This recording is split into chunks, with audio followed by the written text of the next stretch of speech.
And good evening! Hello everybody, welcome to the stream and good evening. Kirby, hello again, how are you doing? Let's hide this ugly cable. There you go, much better. More book. It is crazy to come here and say more book racism as a thirst thing. It is crazy. How are you doing, TFM? How is life? Book racism.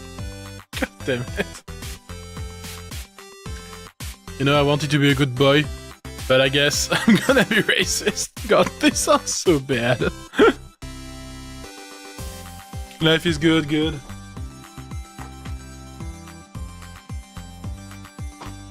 I guess it's good until the heat wave we're gonna get, right? I think they're probably coming your place kind of soon.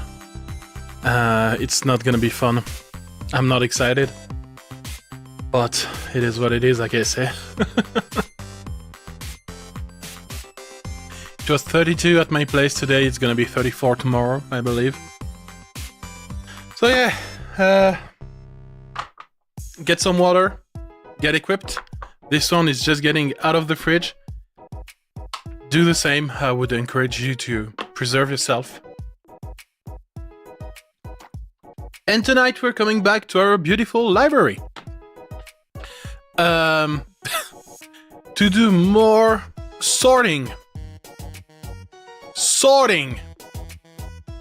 Not a word starting with R. Just saying, you know. And it is not bad to sort books. I just want to clarify that there is nothing wrong with sorting books, okay? I don't want anybody to say otherwise. Are we good? I think we're good. By the way, did you notice that? There is my beautiful Amstrad old PC that is older than me. I don't know what I will do with it, but I will do something. So, one day I'll do this. I'm gonna make you to poop out of those words. Please don't. Please don't. It would be bad for me, probably. And, well, my YouTube VODs are public, so I guess you can get them there. And I actually used a website recently to get the transcript from YouTube videos and YouTube Live, and it worked super well. I'm giving you weapons, I should not, but I was surprised on how well it was working. YouTube-transcript.io. It was amazingly working well. Because I was working on my future YouTube videos, and I needed some of that goodness, and it worked really well. Alright, so situation. Books. I think it's a good situation. To get some more volume in my ears. So we have separated books by colors. That's not a good start. We still refuse to... What are you doing here? God, those piles were massive, now I remember. How do I throw a book? Here, Q. And yeah, we... Oh yeah, there was... You were the weird books, I remember now.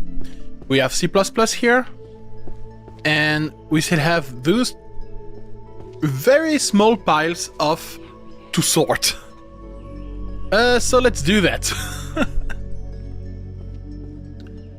And hopefully this stream we can make some noticeable progress besides just sorting by colors, because otherwise like 90%, 99% of my gameplay will be just, you know, putting stuff into colors. And I don't think that's good.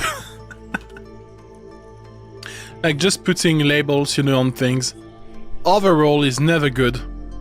I don't like labels, so I don't want you to think that I'm all about labeling stuff. based on their colors or whatever. God damn it. The crazy thing is that we could be talking about... Now, I was about to say, we could talk about the way I'm sorting books, you know, and compare it to other people playing this game. But we're still coming back to the same freaking thing of, oh, look, sorting by color, funny. I'm starting to wonder if if I'm out of way out about this. We'll see about that. So, how was the weekend? What did you all do?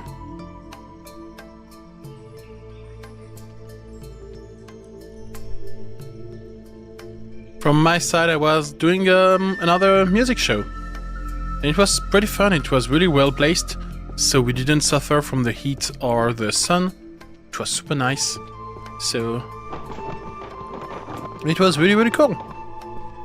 We played for about an hour or so, and the public was receptive. So it was very good. It was everything you could want out of a concert show like this. What is this? Fill the solitude of my millennium with your 90 years. Is that a dirty book for Elf or something?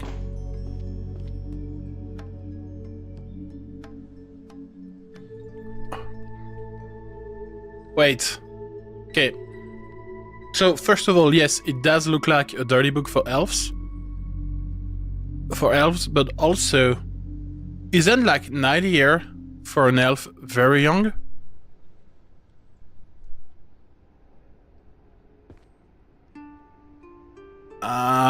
I'm getting very concerned.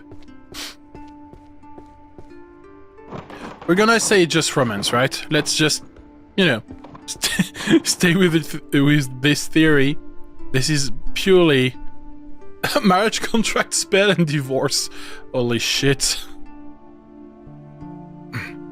It's crazy because last time I didn't pay attention to any title really, besides the C++, obviously. But if I'm starting to actually put things on shelves, I guess we're gonna be exposed to some crazy titles. And I'm not sure if I'm ready or not. Especially if there is elf quote-unquote romance with 90 years old. Then it feels dirty to me. And also the cover was super pink. A pink cover cannot be good. Like, it is immediately dirty feeling. Or maybe, you know, internet broke me completely now. And maybe I'm just seeing the bad in everything. Speaking of seeing the bad in everything, I just watched partially the latest Penguin Zero video about Gideon getting arrested. So if you didn't know, Gideon is an old YouTuber. He used to do pranks and such, and he moved on from pranks to do some stings operation to catch predators and such. And he just got arrested for stalking someone. And the video that were released were all the policeman camera body cams, and it was pretty bad. Like, the guy was really not super nice to the police officer. He was doing this old number of, oh, is it how you want your tax to go to? You know, he was talking to his chat because he was obviously live streaming, and he was really being a nuisance. It was noisy and not cool.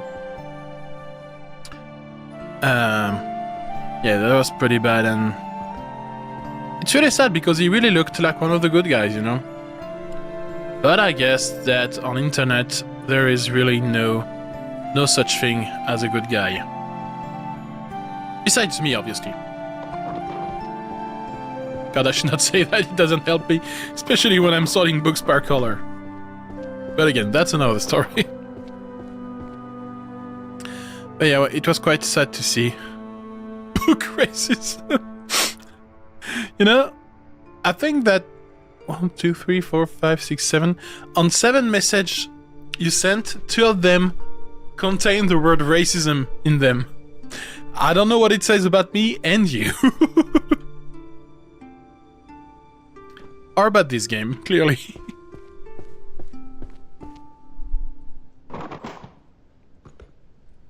I still love this game so much. Like, I don't know why all my senses are tingling so hard with this game, but they are. Like, really, it does.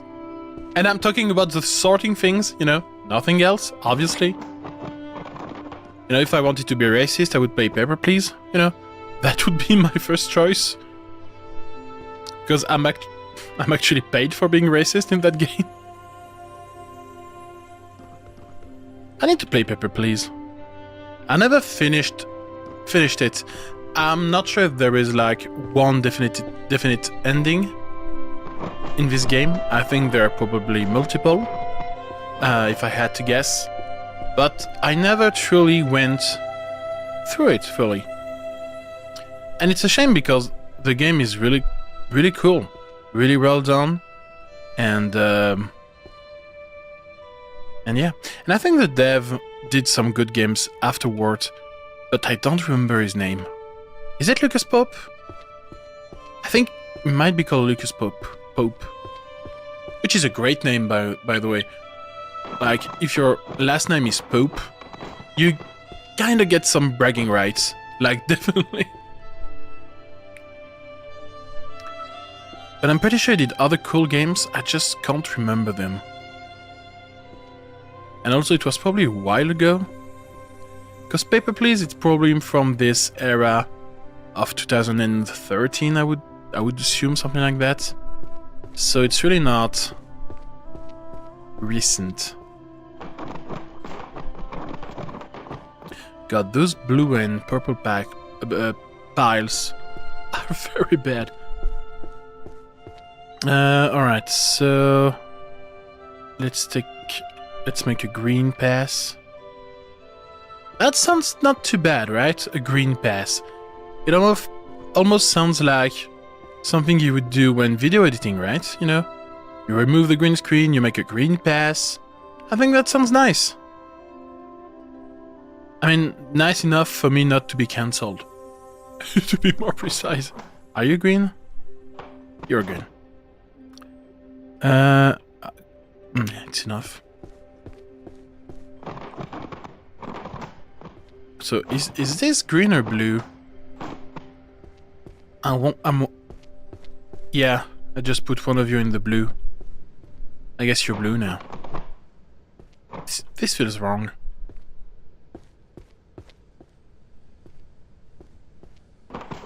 I don't know colors. That would be a bad time to realize this in real life. Like you are, you know, halfway through sorting all the books, and then you're like, oh, well, I can't tell colors apart. And also, a couple of days ago, I was just, you know, wandering on Twitch, and I saw someone playing this game, and I'm not gonna say their name because I don't remember it, but like, I was almost mad at the way they were sorting books. Like, they were doing it in a way I would have never done it, and I was like, what the fuck are you doing? I was mad.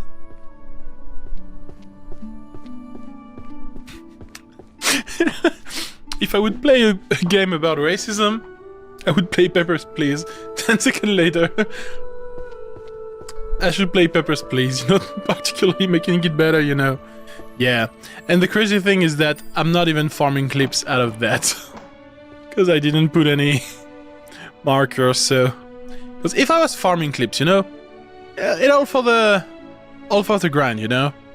We have a job, we need to improve, blah blah blah. Right now I'm just saying shit. And yeah, it's probably not helping me whatsoever. But maybe I'm going for this, you know, viral thing. You know, maybe people on Twitter are like, hey, look at him, he's a racist guy. I mean, it would work short term, but I would probably not enjoy it. Like, I'm thinking, because I'm thinking about one streamer that got a big jump in notoriety because of a bad thing, and then they were fine with it. But I don't know how common it is. And the streamer I'm thinking about was this girl that... how should I describe it? She had a fun time with her boyfriend on stream. And I think her numbers, like, go up so high after that incident. It was crazy. I don't know if it's still the case nowadays, but back then I remember it being very crazy. Just showing how horny the internet is. Which is not surprising by any mean, you know? Like, of course, internet is very horny, but it's always kind of surprising, I guess.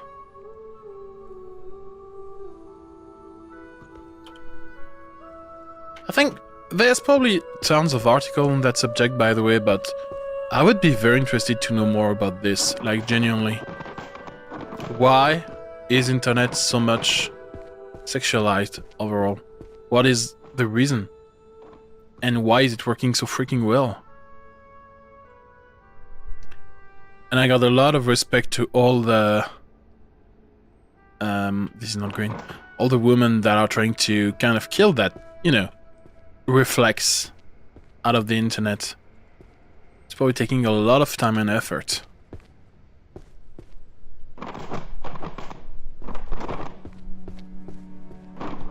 So yeah, that's all my thoughts recently. And also, I'm missing so many C++ books right now. It is kind of problematic.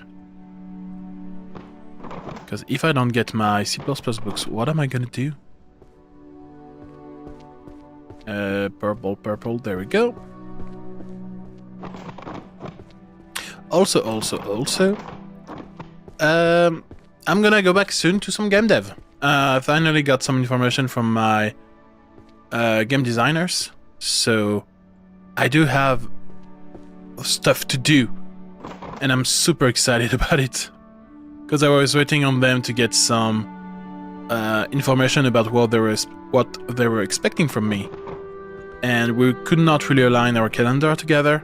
Now it is done, so I finally have an actual to-do list of things to do. And that is immensely exciting. I'm really want to go back to game dev seriously. And I really want to kill it, man. Like, so I'm really excited. It's gonna be kind of somewhere between an idle game and somewhere between I guess a factory game, something like that. It's all gonna make sense when it's gonna be done, for sure.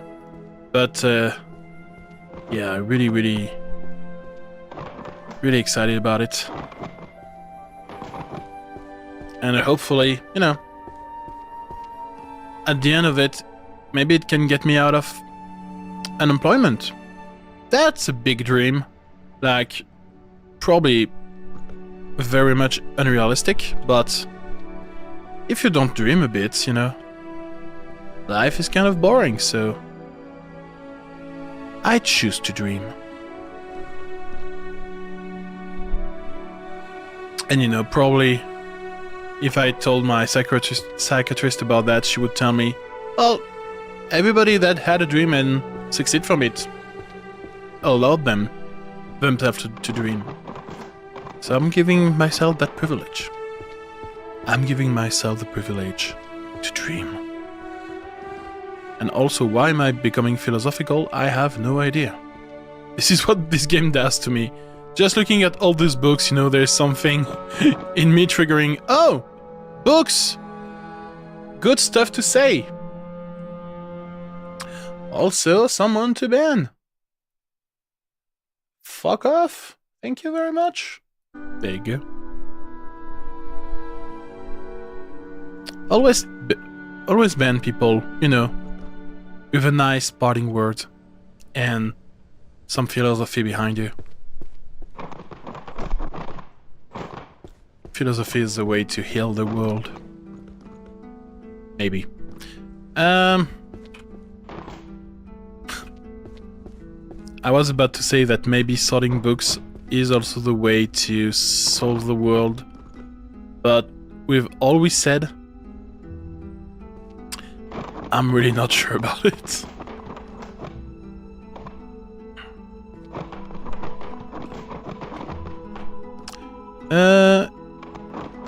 Is that yellow or green?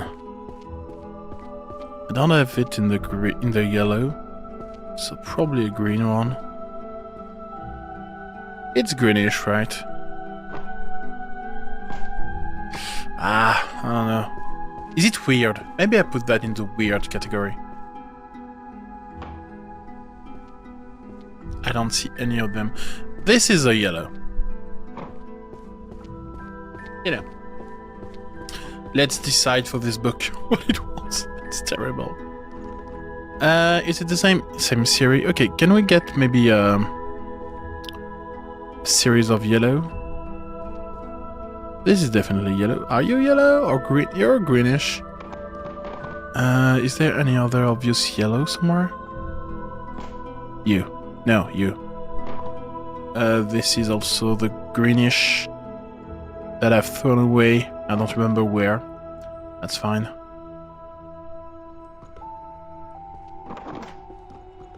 This looks good. What about this side? You're right, Kirby. It is very important to hydrate, especially in those trying times. So guys, please grab yourself a water bottle.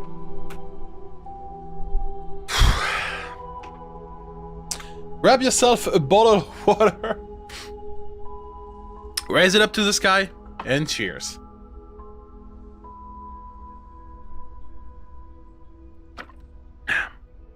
You know, I'm thinking that maybe I'm not hydrated enough. And that's why I'm saying so much shit.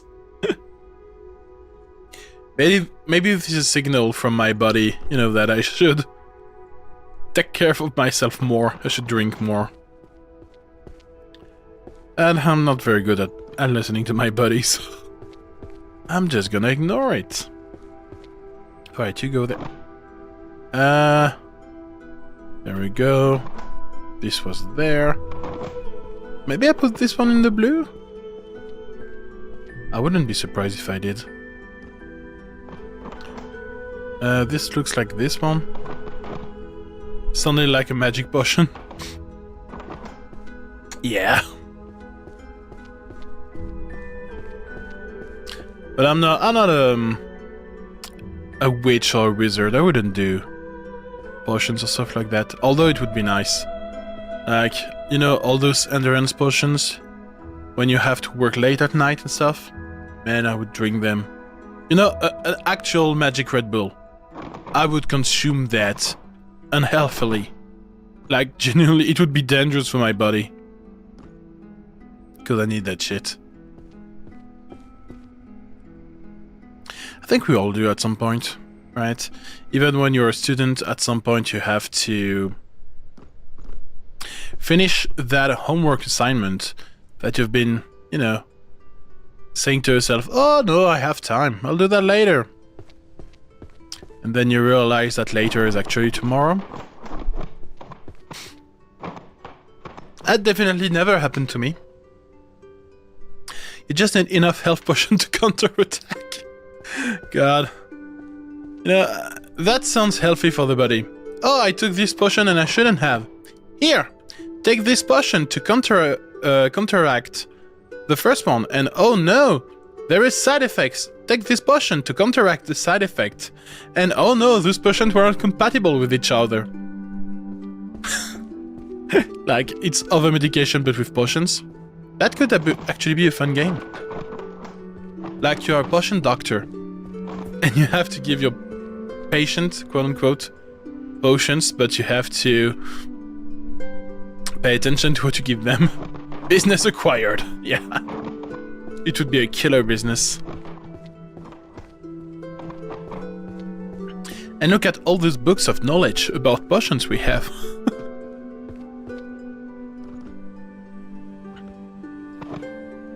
Yeah, that would be terrible.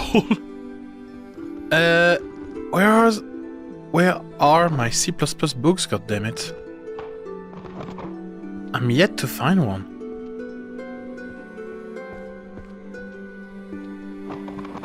It kind of is concerning for real. But yeah, if making potions is like remotely close to cooking, then I would be a very bad potion crafter. I suck at cooking, like hardcore.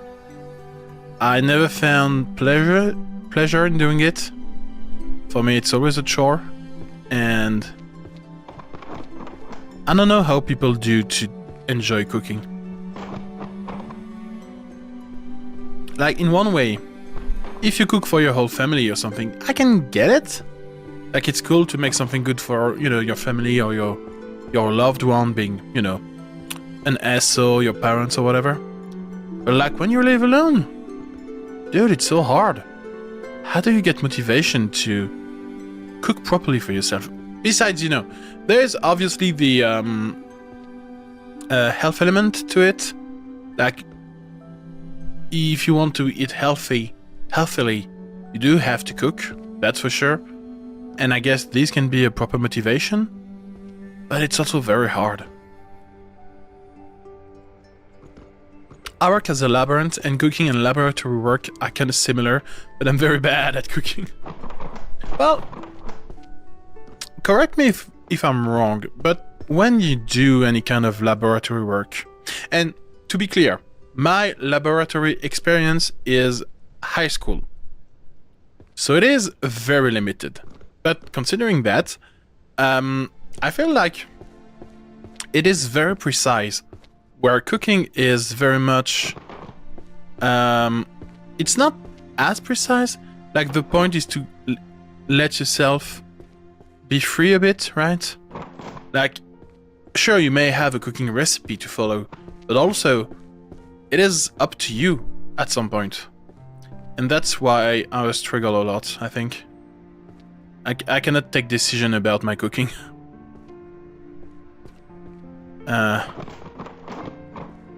What are those colors? Did I put those in the red one? This doesn't look red, does it? I mean, this one is red. I also put all the browns there, right? Okay. Precise is a very strong word. Sometimes you need to experiment while you have to follow the protocols. Oh god. Yeah, I wouldn't be good at that. I would be terrible, actually.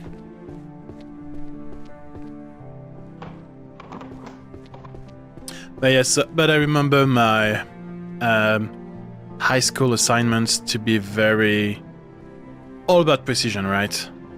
But it is, you know, when you are in high school doing your chemistry assignments and stuff like that, it's like, you know what is expected from you. You're not trying to discover anything. You're not trying to figure out something. So I guess everything is already predetermined for you. So there's this hurdle that you don't have to go through. While when you are actually working, I can definitely imagine that, well, you don't necessarily know what you are looking for, right? You're just discovering things. Well, I guess it depends on what you are doing, right? If you are in research, it would probably be something like that. But if you are just, I guess if you are a pharmacist, just doing some preparation for a patient, then probably you know what you're supposed to do. I would assume. Or maybe the pharmacist is like, oh, let me try this for this patient. He's young. He'll be fine. That could be funny and terrifying. I don't know if I want to know that now. Okay, this pile is almost done. That's cool. Shadow Adept is definitely a black one.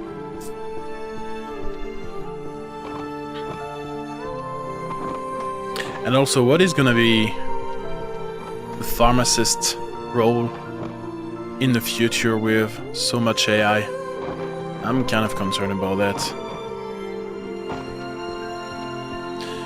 I was quality control and research and development and worked with human and animal cells. Cells are always unpredictable, even if you have finished development for the process. True. Yeah. Yeah. God. Well, I know you don't have the animal in front of you necessarily, but like... working with anything animal I would feel bad, I think. And again, maybe it's me, you know, projecting or something, but like, yeah, it would feel strange. I'm really glad to work with computers. And the less human there is in my way, the happier I am.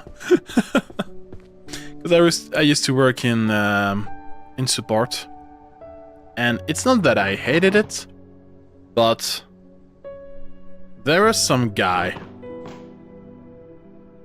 that were really, really, really annoying to work with.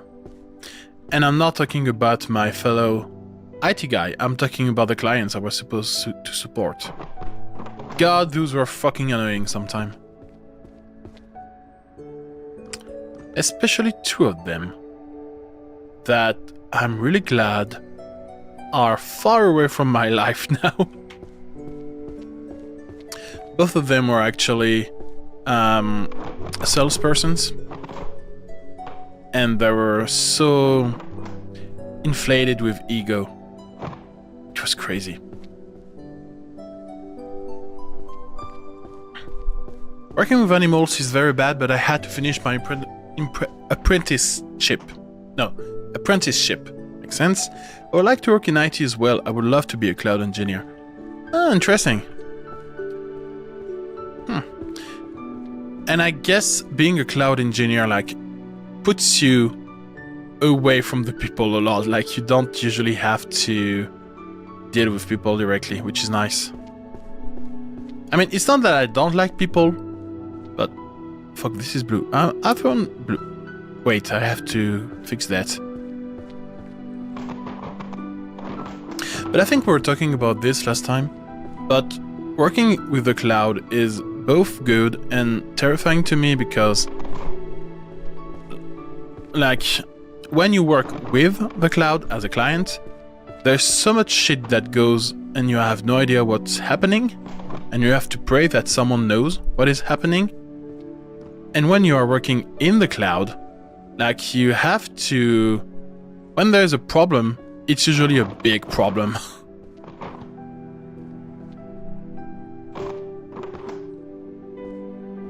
At least that's what I'm gathering from when I was working in a company and we had to host everything ourselves because the cloud wasn't really that popular back then, or it was very expensive.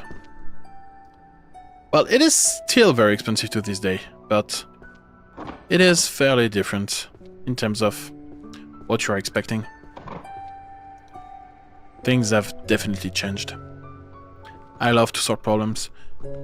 Okay, but do you love to solve problems where you have 4 to 5 angry managers, you know, above your shoulder, telling you, "Hey, fix it, magic computer man. It's easy, just reboot the damn thing." And you explain to them, "Well, I cannot really reboot the internet, you know. It's not really how things work."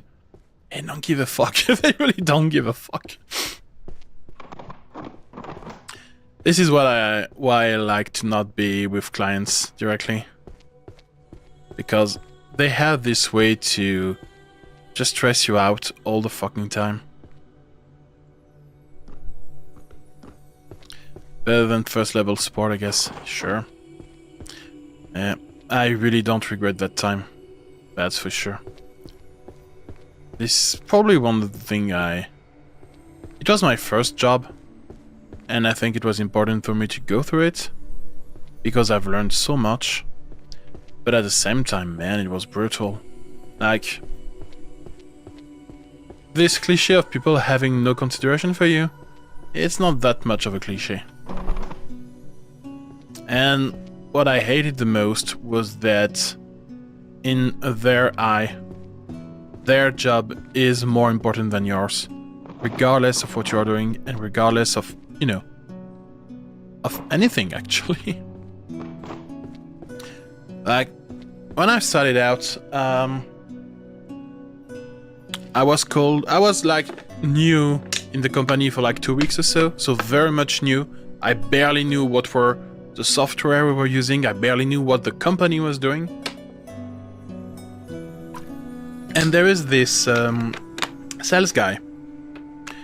He called me because he has a problem with his Outlook, you know, a very common problem on computers when the mailbox is not working. Like, it is very common, it is gonna happen, you will have to deal with Outlook issues.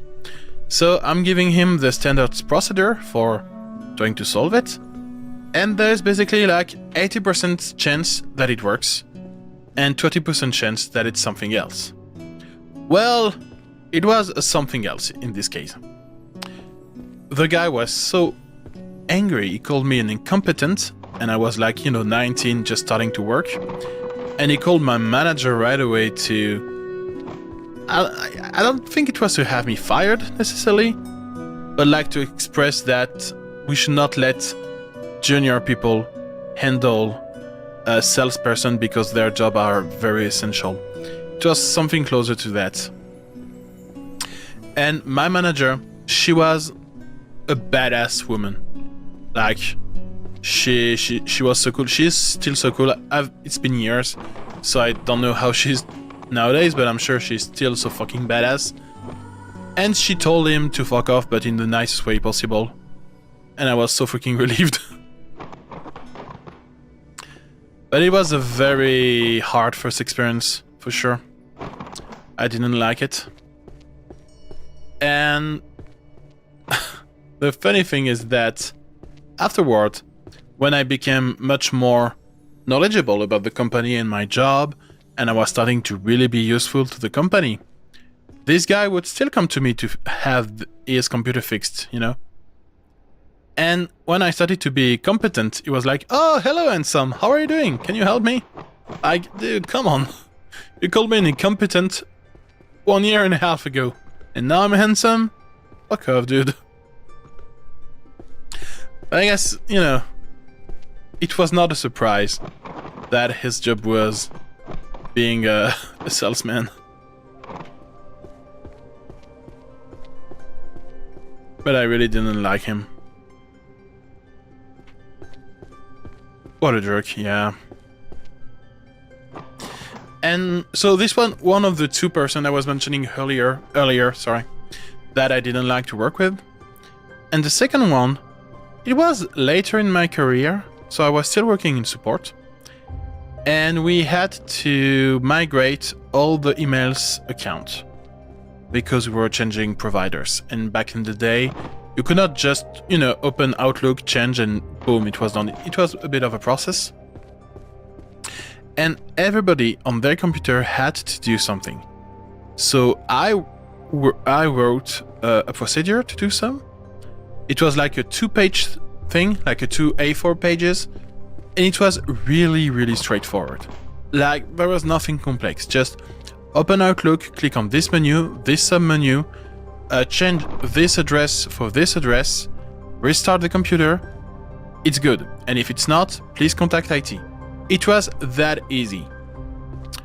And I had this guy, he was another salesman. He comes to my desk and he just throws his computer on the desk like he's super angry at something. And I asked him, you know, what is the problem? What do you want? And he basically told me, "You do your freaking IT email stuff, I don't want to do it." And I'm like, "Did you try? Do you have a problem? Can I help you?" He's like, no, I didn't do it. Do it. So I tried to explain to him, well, you know, there is like 800 people we are managing, so I cannot realistically do that to 800 people. And he told me, your job is to do all the IT shit, my job is to sell shit. You do your job, I'll do mine. And he basically left. I ended up doing it because it's not that I wanted to, but at this point I just wanted to have the less amount of conflict with people because it really makes your life miserable. But I think he was scolded afterwards by my manager again. What a badass.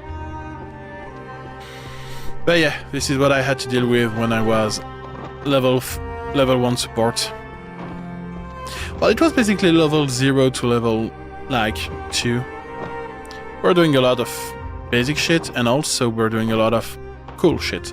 Like, I remember pretty early in my career, in retrospect, I had to put in place a follow me printing system. So you know the kind of printing system when you have to go with your badge to your printer so you can get your print queue out of the printer, which is super nice for everything confidential. Like, for example, this is very useful. Your manager is awesome. She was super cool. I really, really loved her. She was really, really, really nice. And yeah, she always was super supportive of us. She did support back in the day too, when she started, so that definitely helped. But yeah, she always was amazing.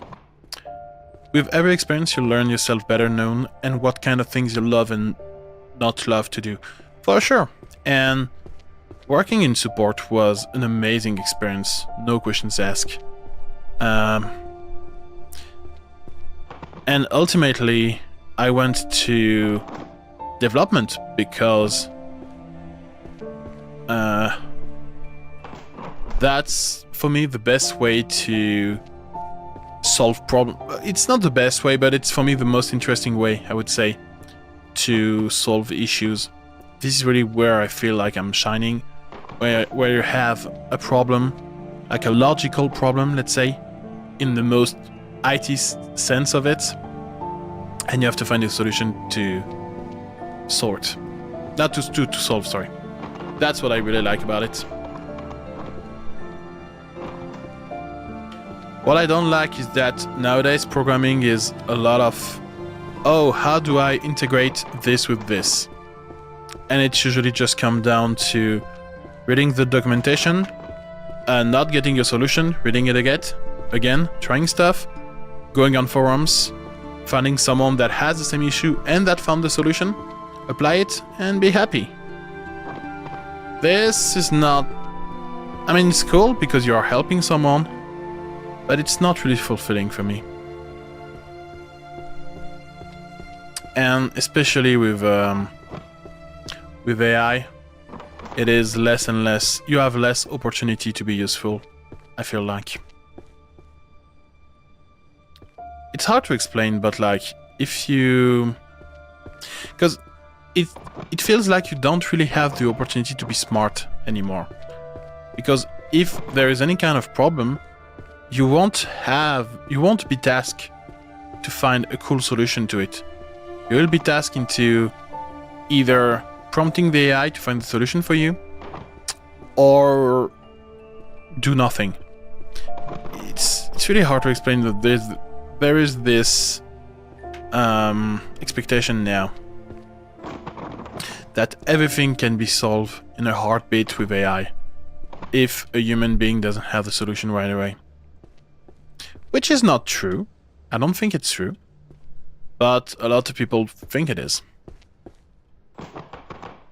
And there is nothing you can really do about it. This looks... I don't know if this is green or red or between the two.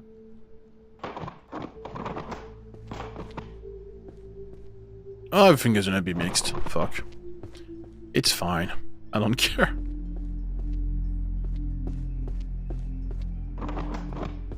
And this is why I'm trying to go into the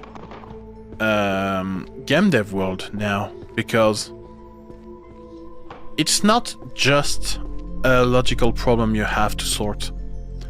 It is artistic problem you have to solve. There is definitely some aspect of technical issues, right, and technical challenges, but also there is this how the fuck do I do this to make the player, you know, to make the experience good for the player, and that is not something an AI can solve just purely. So that's cool.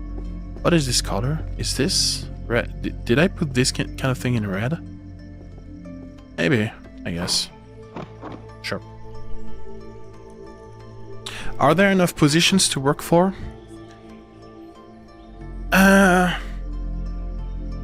It's hard to say for this exact moment in time right now, because a lot of companies are shifting, but not all companies are doing it at the same time.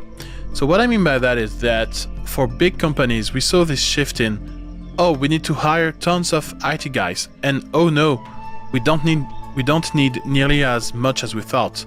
So they fired a lot. And those were all the layoffs we had, you know, after COVID. Then the AI come in and they fire more and more people because AI is gonna solve everything, quote unquote. And now they realize that, well, it doesn't really work this way. We still need people to work with the AI properly. And so a lot of big companies are rehiring after those layoffs. So I think this is gonna be the trend. But the thing is, depending on where you are in the world and the company we are talking about, they might do this shift later than others. So I know that my company where I left recently, they are just into the process of firing people. Not firing people for AI necessarily, but not hiring more because of AI. So maybe it's gonna come later for them to have this shift of, oh, we actually need more IT guys. Overall, I think there is a bit of it's a quiet period for now, but it's slowly getting back to place. At least this is what I'm feeling from what I'm reading online, what I'm seeing from my former coworkers and such, but it is a strange period, that is for sure. It's quite unique.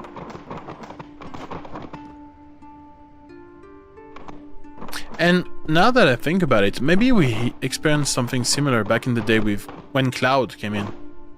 Because when you think about it, back in the day, everybody was having server rooms to host even the simplest file server. Nowadays, everybody use OneDrive, you know? And it's... But there are still so many guys that are hired to manage servers because, well, cloud infrastructure need people and companies still want private data. Good evening, Maria. Hello. Hey, how are you doing? Everyone is mentioning that there's a lack of professionals, but at the same time, many people get fired and less jobs are available. So there is less and less professionals in the sense that... Okay, there's also a problem with how much you value yourself and how much your job is valued at a certain point. So what I mean by that is, right now, any kind of professional prompter is gonna be valued very high. So he's gonna get a good job with a good salary. In 5 years from now, he's probably get devalued because, you know, people are gonna be using AI better than him. But he's used to be an important guy with an important salary. So he's gonna complain. And this happened with developers not that long ago. Everybody was recruiting developers left and right, especially startups. Like, for whatever reason, startups, they all wanted a mega team of developers. And, well, the reason why is because they wanted to have the product fast, without understanding that having more developers doesn't mean having a faster product. And so a lot of developers felt really important, had big salaries, and then struggled. I'm good, I'm just came back from a meeting. Good. Did the meeting go well, or was it some conflict or something?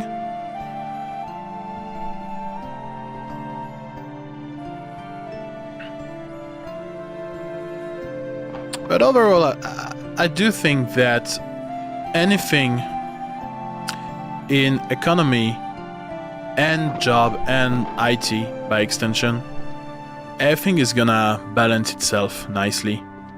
But we may have to go through some periods that are a bit tricky to go through, and the AI boom is definitely one of them. The big layoffs is definitely one of them that so happen to be kind of at the same time. But we're going to be fine. And I think that it's very important nowadays to also either specialize yourself a lot or have a wide array of skills, because that is really what the future is going to look like. You can either do a bit of everything, or you are extra good at something very specific.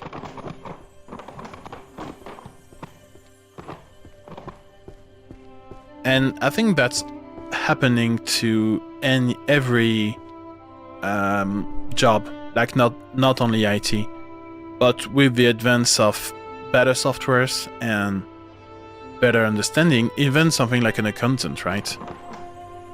You cannot just be the good old accountant that just do the basic job, because the software is gonna do that for you. So you have to be very good at something. Yes and no, no conflict, some good news, but a lot of bad ones. Oh no, fuck.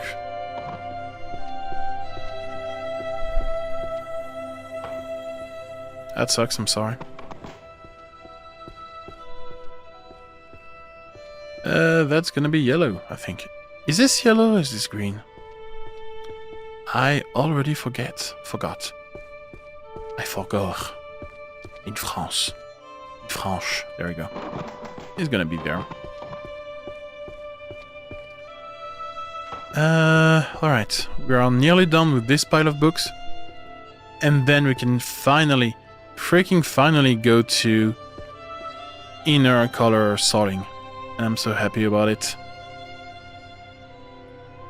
It's okay, we'll survive, I hope. Oh, is it that bad? Shit, man.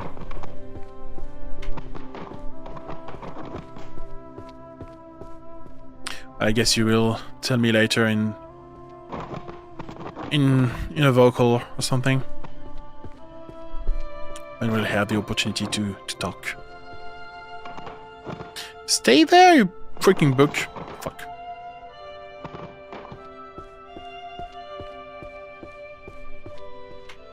But like, you know, for cloud engineering, I feel like everything related to automation is gonna be super valuable in a couple of years or so. Because right now, everything still feels super manual. There is, of course, some level of automation already, but it's all very wide. So you will have some automations for, let's say, Amazon, for AWS, right? Amazon has everything for that. But for smaller companies that want to have some automation system for their implementation of the cloud, this is going to be very valuable. And not a lot of companies have a dedicated DevOps team. So this is going to be very interesting. I think we're gonna have a couple of IT mercenaries, I'm gonna call them like that, to do jobs for smaller companies. More of a consultant thing rather than being full on.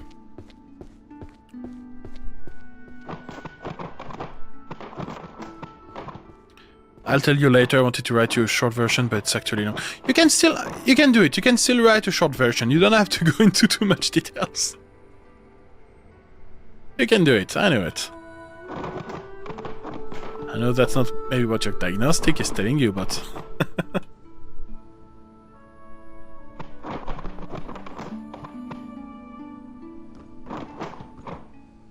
Oh, God.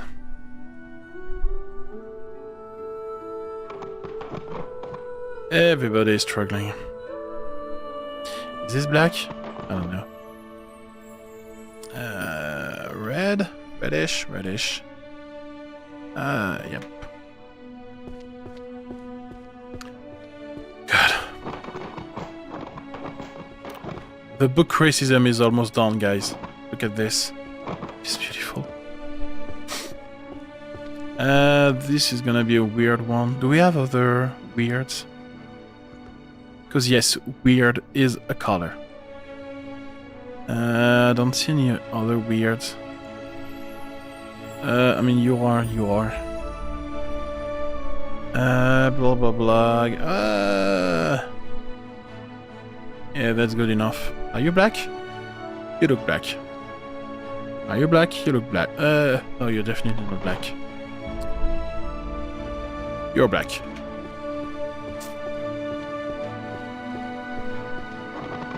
Okay. Okay, we've been streaming for 1 hour. Almost done with the color separation. Lovely. And still not using any power-up, by the way. We are still doing this vanilla. We are still doing this as humble human being. So in short, maybe 2 people will quit soon, and if no person lose money, yeah, drown, yeah. Yeah, okay, I get those challenges. Because people that are financing this kind of local social establishments, if there is less people to pay, they just cut down the money and they don't really think about... They either don't think or don't care about the impact that it will have on the establishment itself. It can be a bit of both.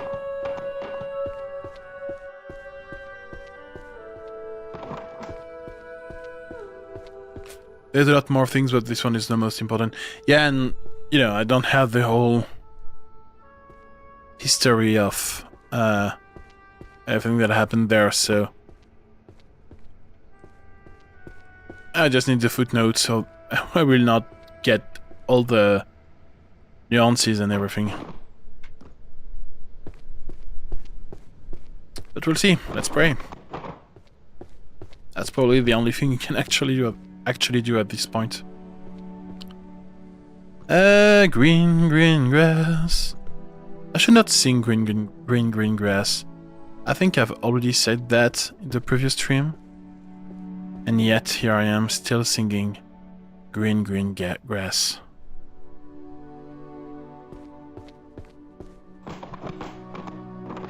It's not really the place to talk in details. No, for sure.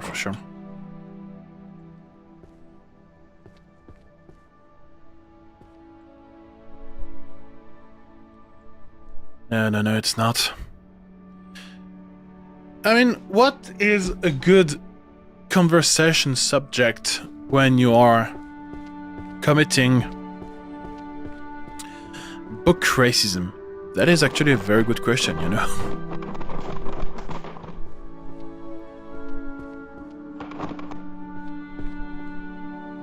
I don't think there's a lot of subjects that are actually appropriate.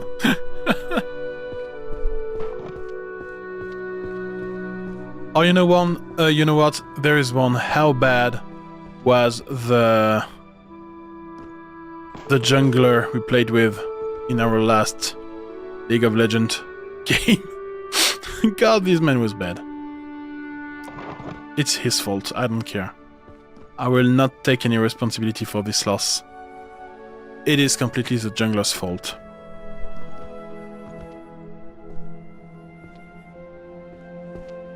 This is not red. It's reddish.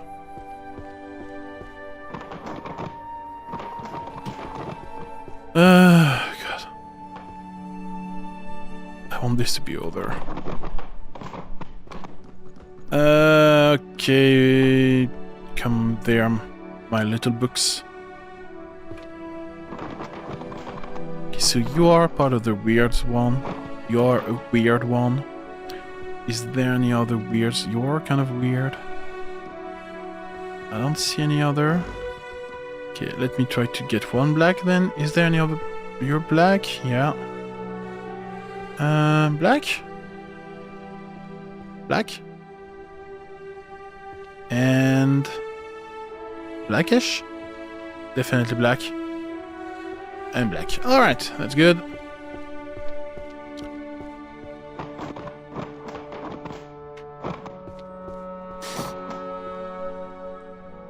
Yeah. Talking about the game, when I'll do it Muggle mode, I think I'll not do by colors. By the way, color is not English. I mean, oh yeah, it's not. Try it without the U, and I think it will work, probably.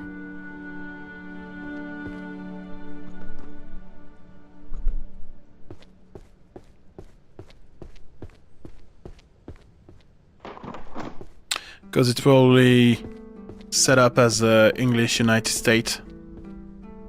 And this is not how you write color in American English. Twitch doesn't like Brits. Well, it's not about liking them or not. I think it's just that Amazon is not... Well...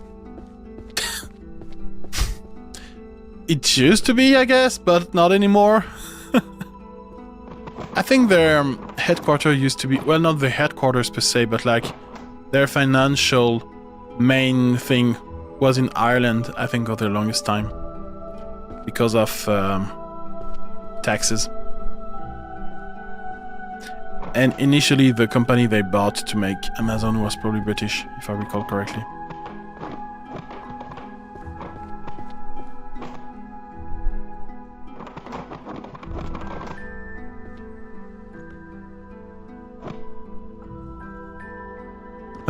Good old Amazon. I'm still sad that they killed the store where I used to buy all my mangas. I forgot the name of the store and I'm so sad about it because it used to be a very good store. But yeah, I miss it. Now it's really a struggle for me to get my mangas. But colored is right. I mean... Define right. It's not wrong in great UK English, but it's wrong in American English.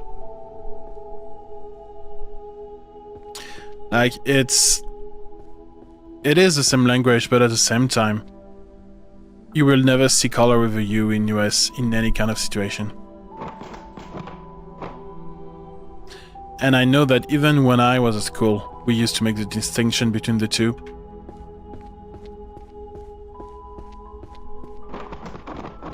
There's not the red line under it. I don't know, man. Also, is it really Twitch or is it your browser? I'm wondering if Twitch actually do some spell check or if it's the whatever you are using as an internet browser. I would think the second.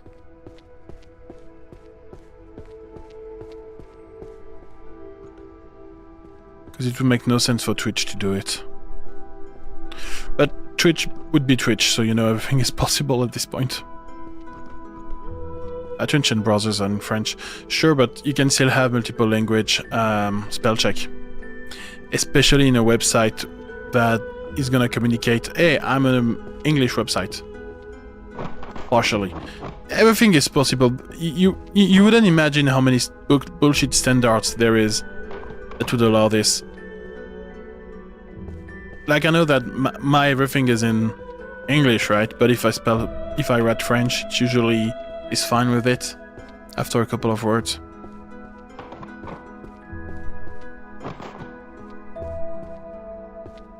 And also, if even if your Twitch and browser would be French, my channel is not.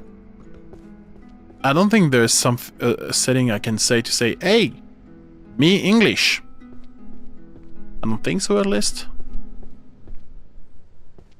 And that would restrict the chat? That would feel weird.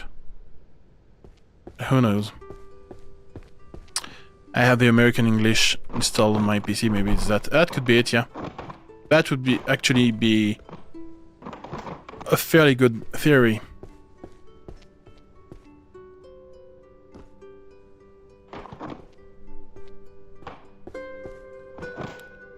Because I also have American English installed. So wait, if I go on Twitch and I say color, colored. Now see for me, colored with a U is red squiggled. So it really doesn't like British stuff. Is there any other word that is super British in it? Well, that works. Oh, there are probably others that just don't remember them. It's fine.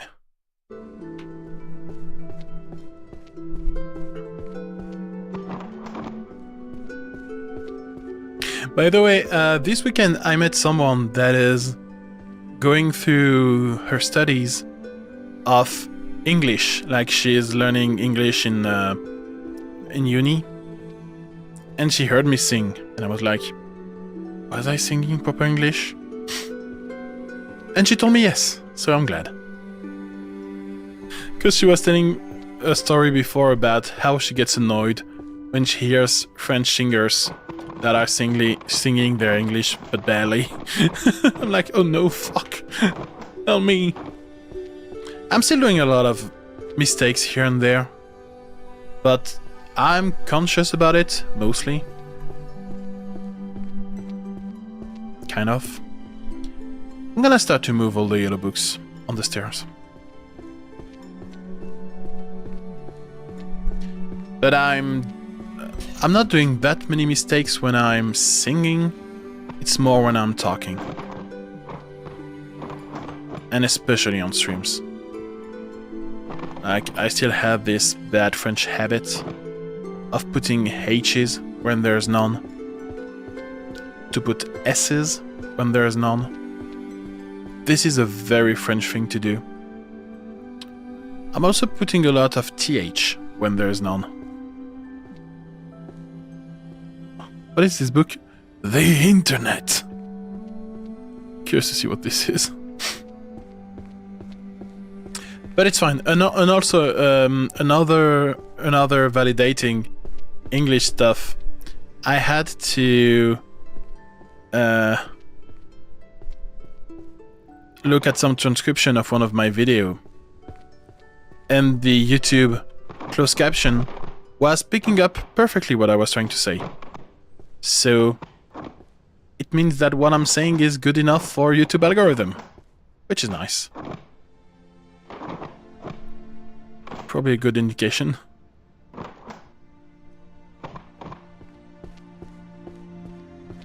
And also, speaking of YouTube, see, I just put an H for nothing. I've been severely punished recently, and I'm not sure why. Is it? Oh, it's a full series. Let's go. I've put, like usual, my 3 YouTube shorts to promote my latest music. And I don't know why it didn't like it whatsoever. I had 0 views. And when it came back to Zelda content, it stayed at 0 views for a while. So Daddy YouTube really didn't like what I did. Which now I need to decide if I still do music content or if I just give up on the music content. I don't want to, obviously. But if it's that punishing, I might have to. So I'll see. But it was very surprising and kind of sad, honestly, just to see how brutal YouTube can be with you.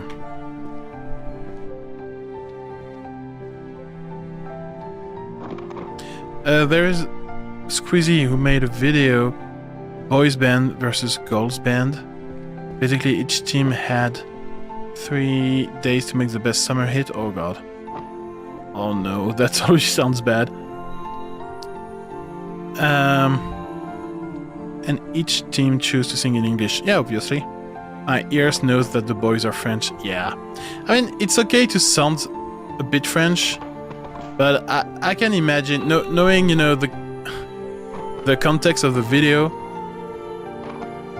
doing proper English is not gonna be the priority. 2, 3, 4, 5, 6, 7, 8, 9. So I'm just missing one. So I can definitely imagine how brutal it can be to the ear. And I'm sorry you had to go through that. What is this color? I guess it's kind of yellow. You're definitely red. You're both red.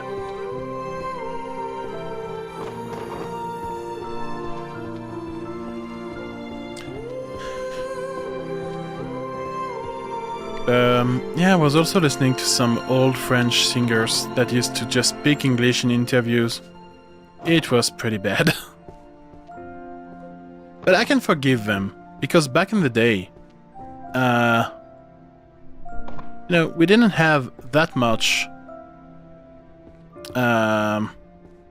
content to learn English properly. Nowadays, it's hard to agree with that. Quantification of cursed power and constraint condition. What the fuck is that? Quantification of cursed power. Cursed power. Curses and dispel. 1C. It's right there. It's not? 1C? Wait, what? Quantification of cursed power and constraint condition.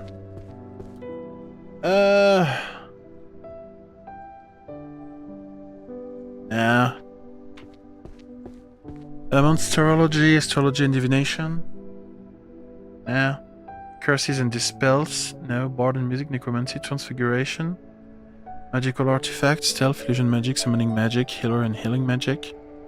Holy magic? Yeah. I don't know. Is there another?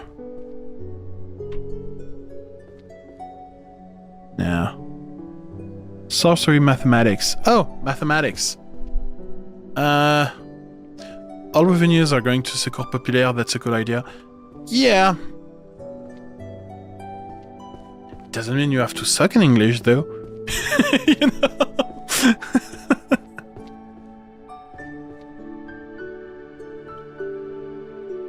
Like, obviously it's not a bad thing, right? But still, learn English.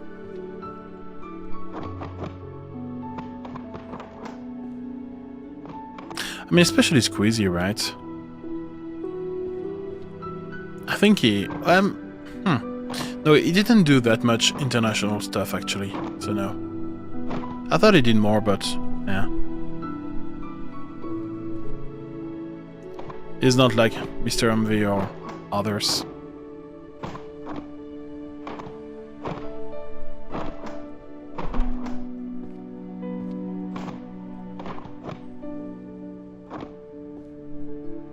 Both musics are cool, but I'm a lot more into the one made by the girls. I mean, Books of Spells, Earth.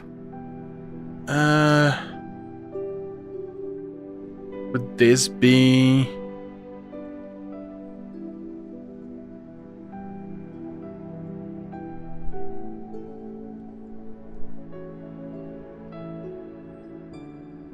What do you mean destruction magic? 1M. Oh, there is no spaces for small series, right? It's all a 5. Yeah, so it's not the right one. It's a summer hit, right? It's not that complicated to do.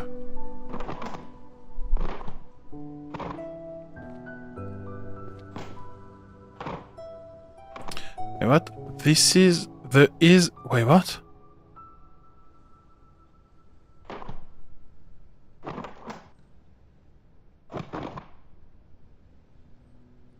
The is GP Explorer 3, but except that one, I don't know if. Ah, you mean about Squeezy doing an international thing? I guess. I don't even know what is a GP Explorer, so I think you probably told me in the past, and doesn't register. Probably didn't see a lot of people.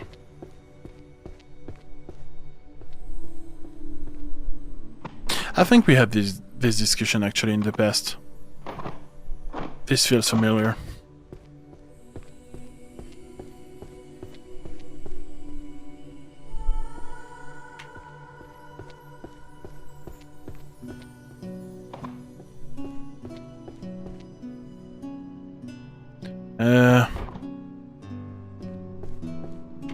Boys made an electro song, girls from a pop vibe. I guess it's just different, right? The boys maybe were used to go into the how you call that, into the club, and they went for that vibe, because I assume they were helped by actual musicians, right? So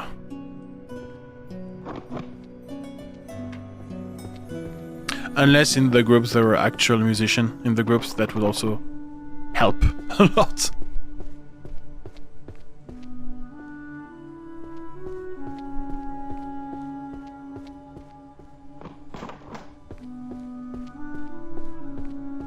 But also it's becoming more and more difficult to actually classify music.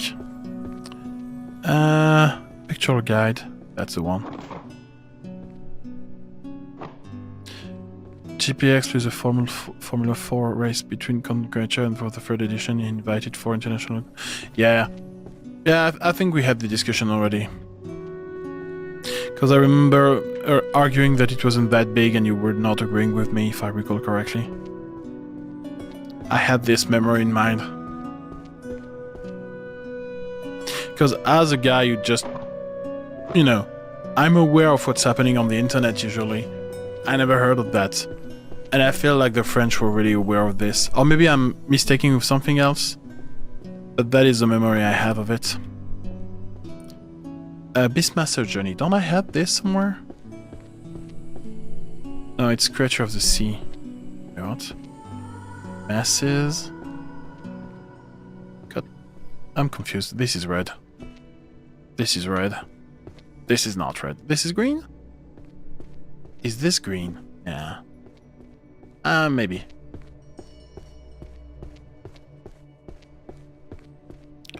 It is green. And this is red. Alright.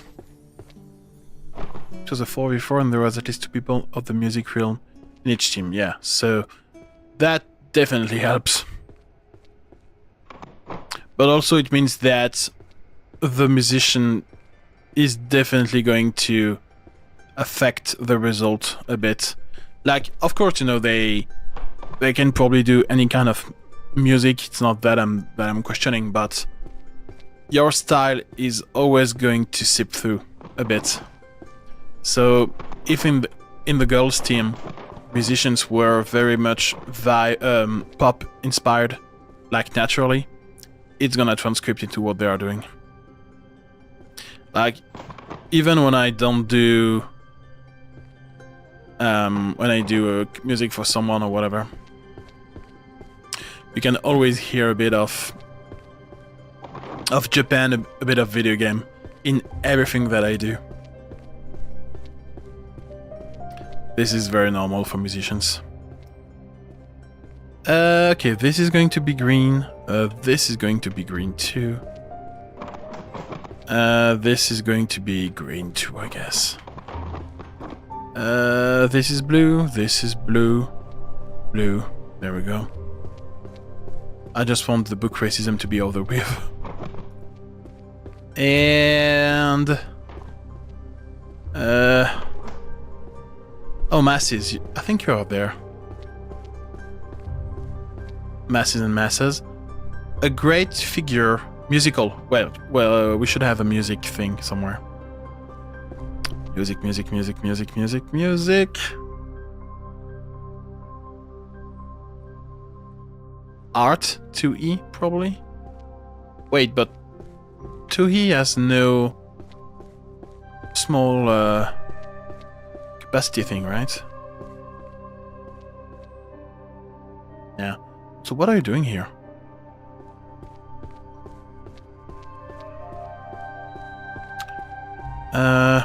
Oh, I guess this is one of the books that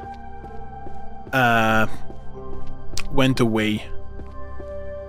Because sometimes when you just smash books together, they tend to phase out in the back rooms, and maybe they came back. Bard and Music 1D. I like this more. 1D. There you go. So 1, 2, and 3. Let's go!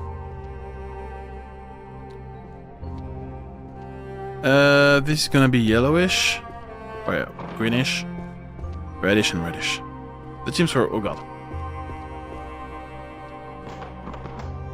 I know nobody in that... in what you just described. Like, I know Scrizzy, obviously. But like... I know nobody else.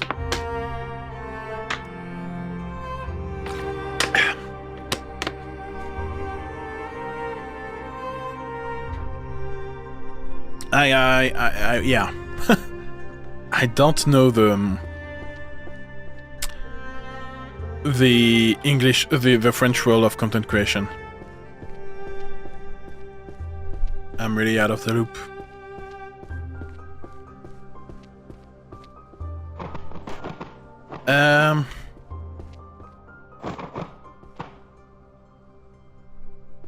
I didn't know all of them too. Yeah, but I'm assuming you at least knew maybe 2 of them, or 3 of them, you know? Not just one.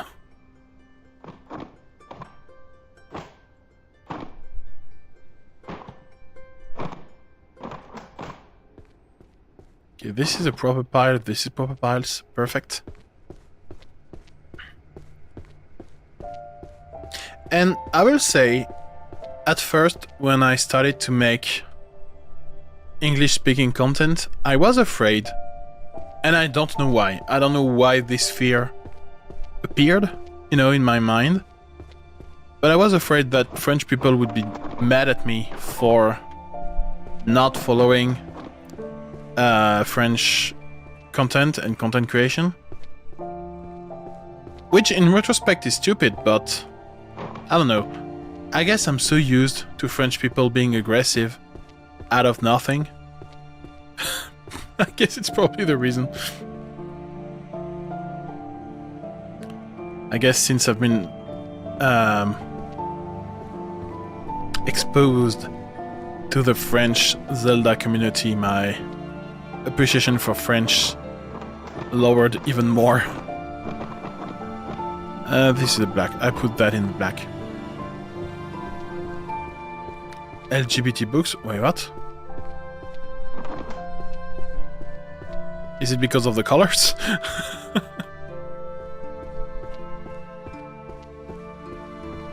This is a black book, right? Not really. Yeah, okay. I was like, oh god. Was there a title that was saying something that I've missed?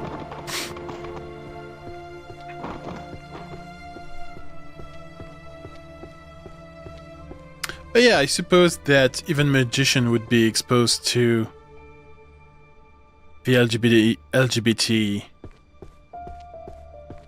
stuff. I don't know what words would be appropriate to put there.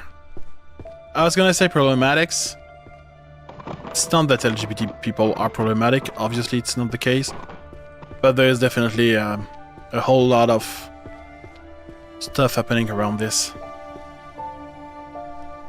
So yeah, probably a magician would be interested to work on that. Can you imagine transitioning with magic? Your life is probably so much easier. That the ones I told you that I can't classify in a single color, so I made an LGBT pile. There's a lot of LGBT books in that case, like, there's a lot of multiple color things. And to be fair, I just went with my guts on that one.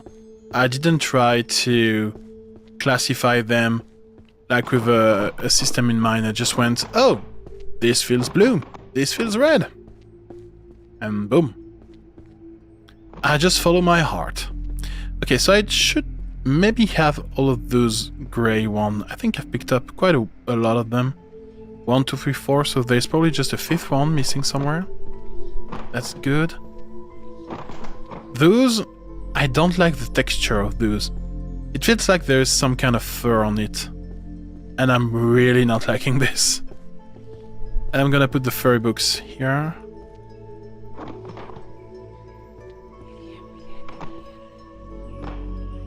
And maybe I've put them in the purple pile for a bit before going, oh, those are weird. We'll see.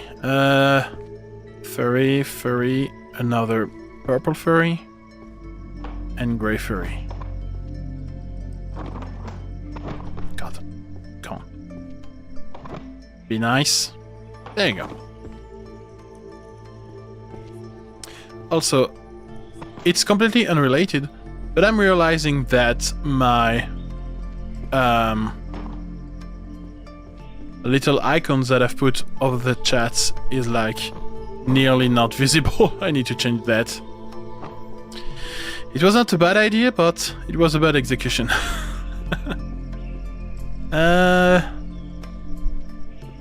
We're gonna put you there.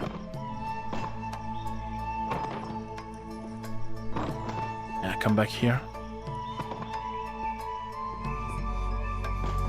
But speaking of which, do you find, if I may ask, obviously, do you find that the squiggly lines I have on my icons are distracting or not? Because the artist that have asked me to help for the branding, and you know who I'm talking about, obviously, right? He told me that he was envisioning more squiggly lines, but I was afraid that it was going to be distracting. Art and magic circles, definition and difference. Don't you do magic circles for summoning? 1J? 1H, 1J, there we go, let's see, 1, 2, 3. Fuck, it's not. Is it going to be math? Well, it's art? Maybe it's art? Art was over there. 2E? Yeah.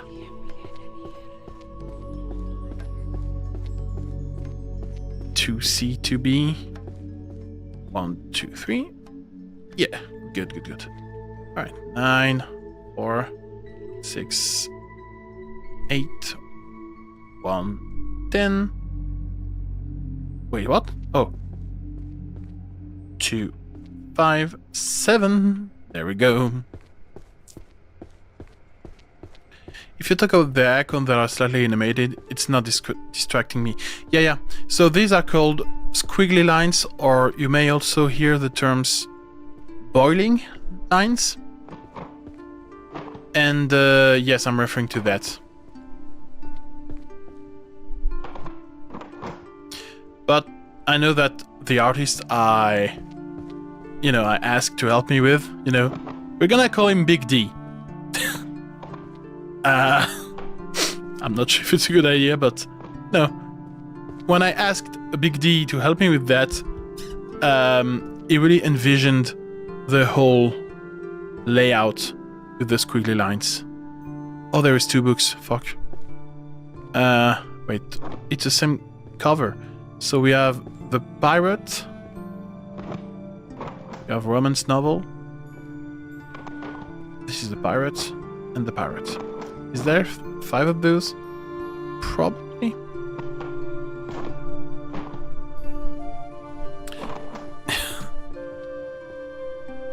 It just have a big names that starts with D. Okay? We do not talk about the other D things. Techniques for returning to a previous step. Oh, this is time travel. Is there a time travel category?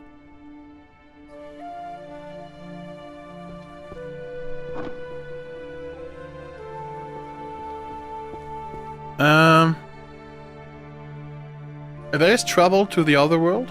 Maybe?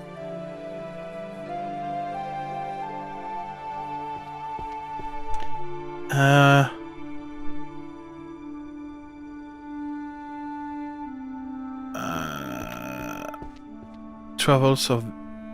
I know. Wait. Techniques for returning to a previous step. Monsterology, astrology, divination, curse and dispels, body.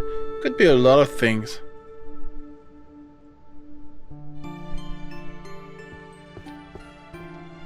Hierarchy, data magic, mathematics, art management, jurisprudence, mystery novel.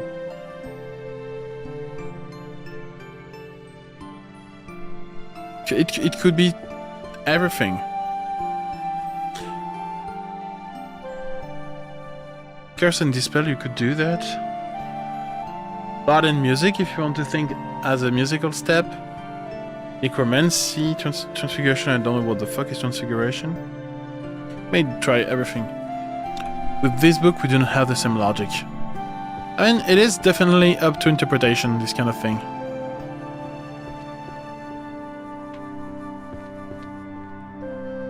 Yeah, I guess... Wait. Is it glowing? I mean, it's an LGBT book, so it's 2E.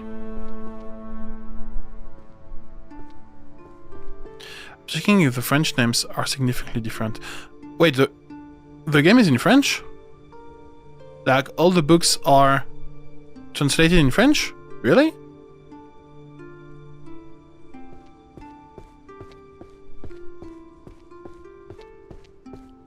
I think I'm in English. Yeah, that was my question. Because 2E is art. Yeah. So my brain is doing black magic. Fundamentation of the magical item crafting and material. Item crafting.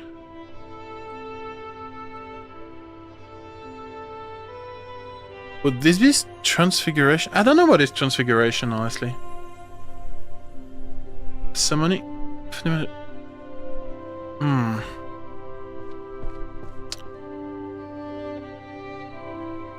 It could be daily magic. It feels a bit weak, but maybe? I want to... Yeah.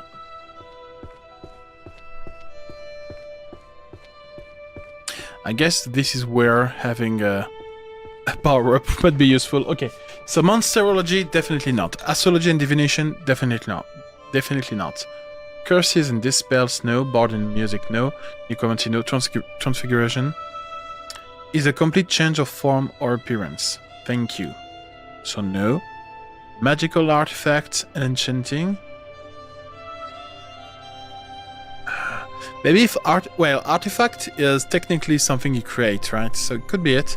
Stealth, no. Illusion magic, no. Summoning magic, maybe. If you summon an object, I don't know. Holy magic. Alchemy and power. Okay, gonna try 1G and 1J, I guess. But I'm not super confident about that. Okay, so it's 1G. So I'm gonna double check what it is. 1, 2, 3, 8, 7, 1, and 4. So 1G was magical artifacts. So it's funny because in IT, we do use the term artifact quite a bit. And it's always to reflect on something that happens after a process. A woman's novel. Romance. Romance. Romance. 2L. It's over there.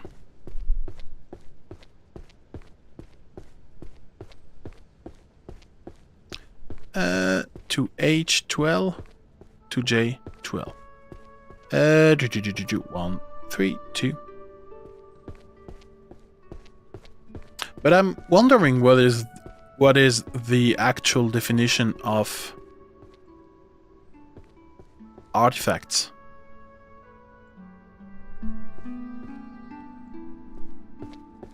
I'd be curious to know.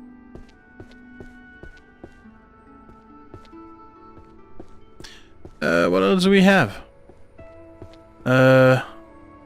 Puppet crafting. Got only 7 of them. So I'm definitely missing some.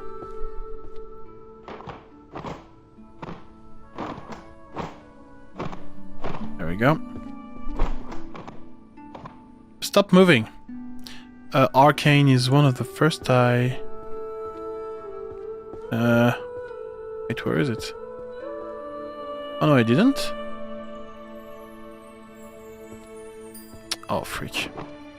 Oh, there it is. Good.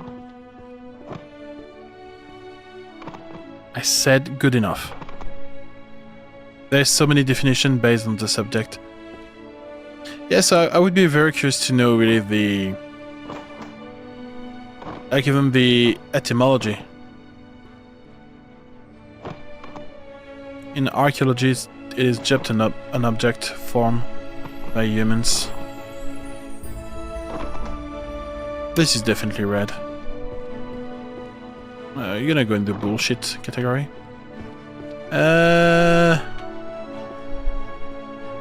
1, 2, 3, 4, 5. And this is... in the underworld, money is ultimately magic, and the underworld is like... No, in the other world, my bad. 2 O's at the very end.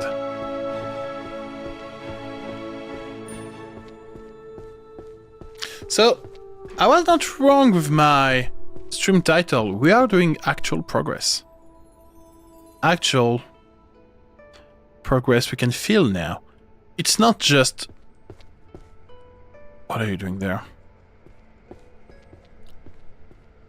So close to completions. Wait. Is there There's an invisible wall! That's not funny. Good evening, Gaviniak! How are you doing? How is life? And yes, I'm so close to completion. Never mind, I saw the lower level. But look. Look.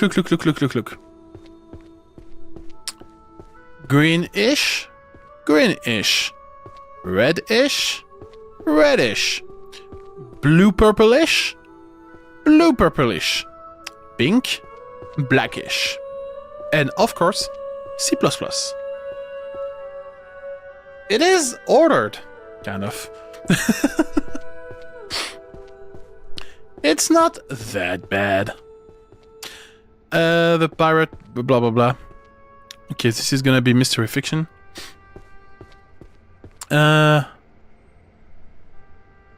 Mystery novel 2M. It's over there. Thank you, Dora the Explorer, for teaching me about colors. Dora the Explorer. Artifact etymology from Latin arte, by using our art. Factum, something made. Something made by art. Okay, yes, it makes sense. Interesting. I don't know how to pronounce Latin. Artefactum, yeah. I should have maybe learned Latin when I was at school. I've been told by my sister that it was very fun because it was you were not doing really anything. The birth of magical languages, secret of spells and ancient speech. Language took you? In Latin, you pronounce the French R. Got it. Why though? Fun? Friends? Yeah. That's all my arguments. When you can instant do German level 1, oh god. Don't say that, you might summon TFM out of nowhere. You know, he was here at the beginning of the stream, but if you start to speak about German, maybe he will come back.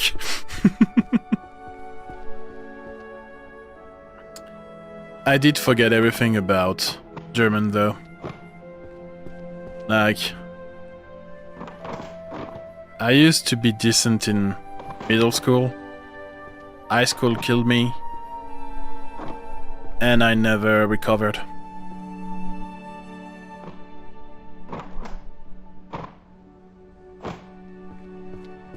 And is it that bad of a thing? I don't know. Probably not. German was not useful to me. 8, 9. It was never useful to me, so I guess it's fine. 5, 6, 7, 8, 9. I would have to Greek if it was available. Yeah. I don't know about Greek. I never heard much Greek, actually. I'd say it's for the better, but I'm a hater. You're realistic. Do I have all the Whispers of the Moon? Okay, I only have 8 of them.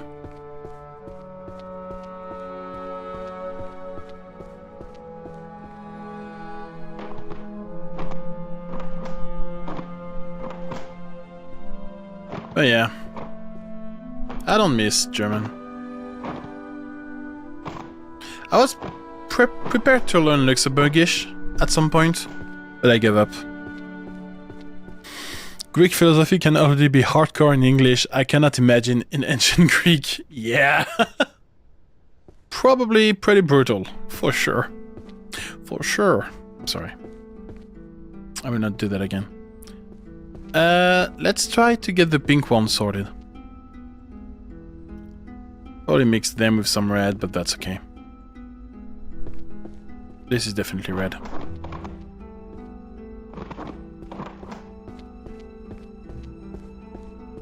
And I'm also gonna lack some space, I guess. So this is Life Hack Magic. Temporal Magic and Chaos Theory.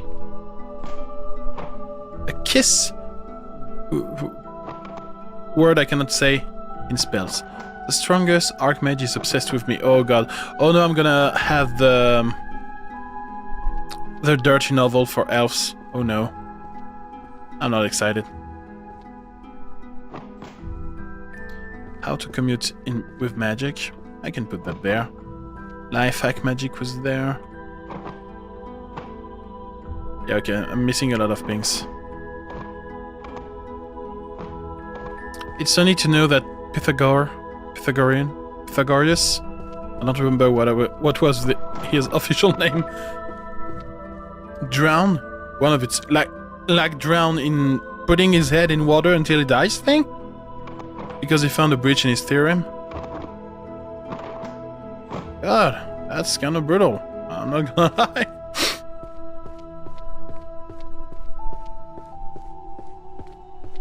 Pink. Okay, so I do have those books over there. But I'm probably don't have all of them.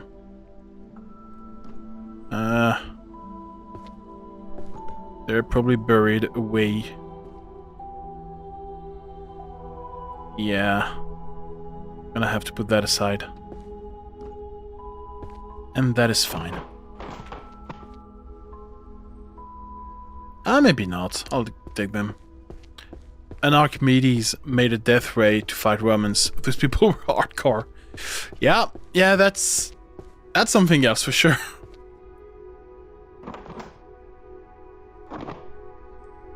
Life hack magic. How to commute with magic is... yeah. More like I attach you with iron chains and throw you in the water. Okay, but, you know, the result is fairly similar. You still die in the water. Well, as far as I know, I'm not an expert or anything, but like... feels like this is kind of the... finality of it. Final bridge this! Yeah. It's okay being wrong, you know. It's not that bad, it's okay. We'll still live. What the frick is this book? You're gonna go in the red. Boom. There you go. Yeah, this is pretty brutal for sure. I would not recommend. You know, if one of my future music students is not being super nice to me, I know what to do. You'll still live to say that to the drowned student. Well, you know, at some point, there is also the matter of skill issues. You know, so... not saying I'm being horrible right now.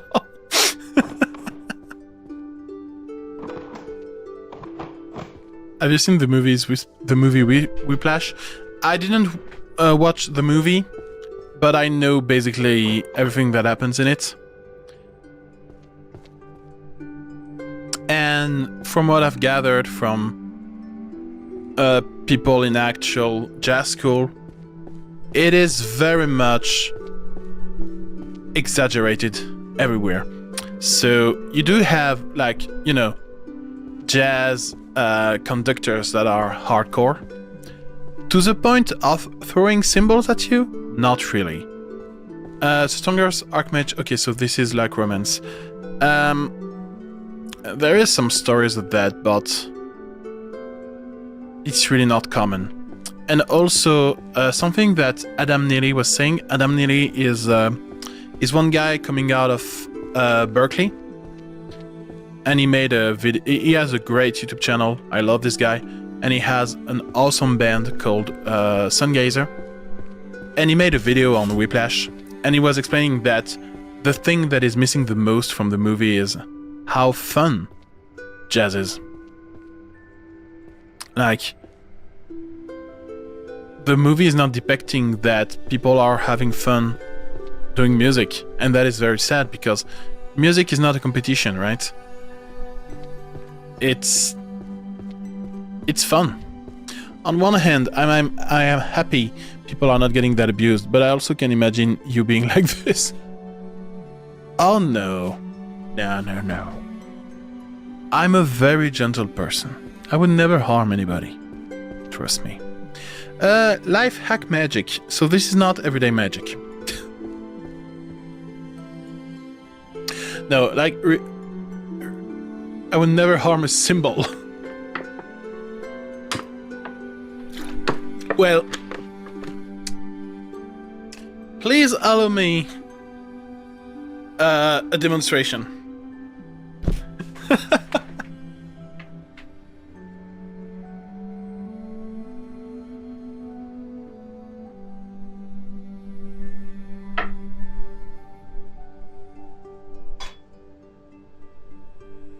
I would like to present to you one of my crash symbol.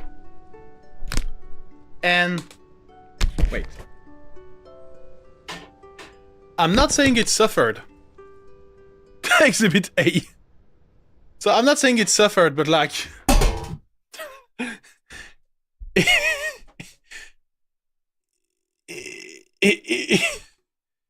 it went through stuff, you know.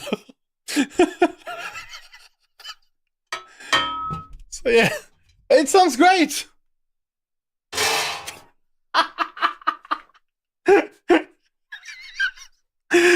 actual fuck? How was it attached to a space shuttle? No, it's just my secondary crash thingy. Let me reattach it.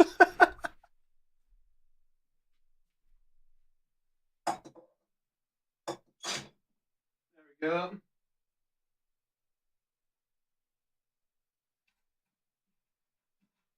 And, you know, on how I play metal, right? Judas Priest. Those are my sticks. So you can see how abused they are. And those are, so maybe you don't remember, but those are 2Bs. And those are like the thick sticks you normally use to march. You know, it's normally the big march sticks, but I use them to play metal and blast beats, basically. But also, in my defense, this symbol that is broken, it's a non-brand symbol, right? So it's the one you would have with your first drum. It's already a used drum kit that I have. So the symbol were used before me, obviously. And I do have a Sabian symbol that I'm using as much, and it's not even remotely, you know, damaged. So I'm not responsible. It's just a bad piece of equipment.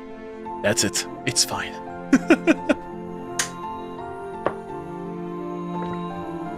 The stick, I understand. I didn't broke that much sticks, actually. Which is, well, on one hand, it's not logical, and on the other end, I'm playing with freaking 2Bs, and those are thick as fuck. Alright, so we are... Introduction to life hack magic. So what is life hack?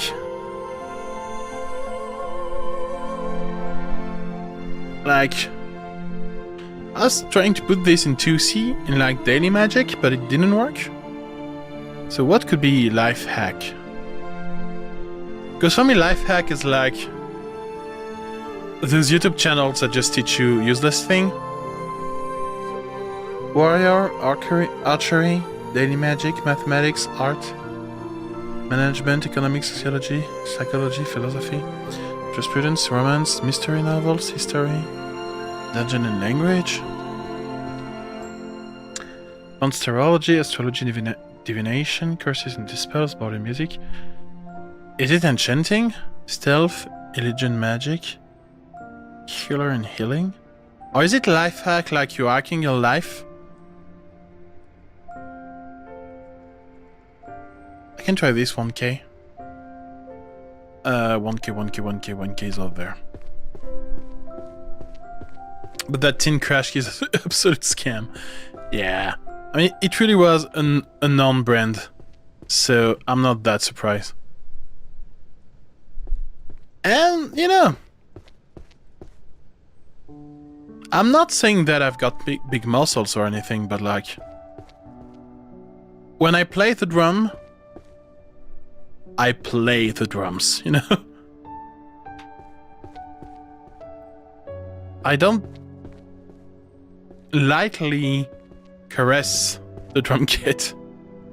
I hit that shit. Because it objectively sounds better when you do that. Like, genuinely.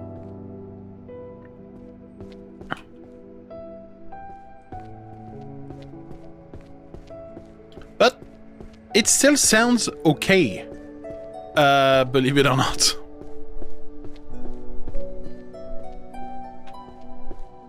And also, I'm often playing the drums with... Wait. So it is daily magic. What the fuck? Okay. 3, 4. Okay, maybe the glow is not that hard and I missed it. I'm not gonna question this.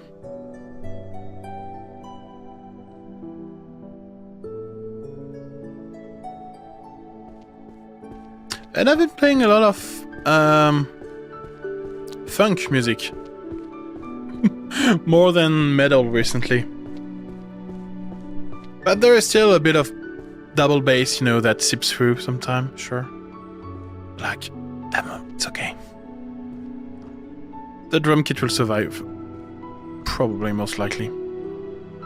Alright, so I guess next step is to bring the black books and have a gander at those.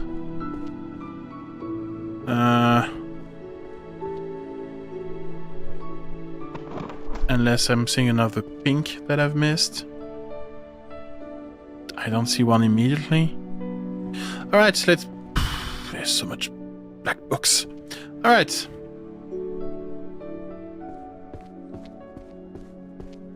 Let's bring them... here.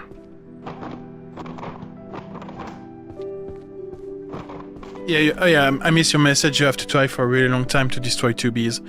Yeah, but they are also tiring my arms a lot more because of how heavy they are. You know, which makes sense, obviously, but like...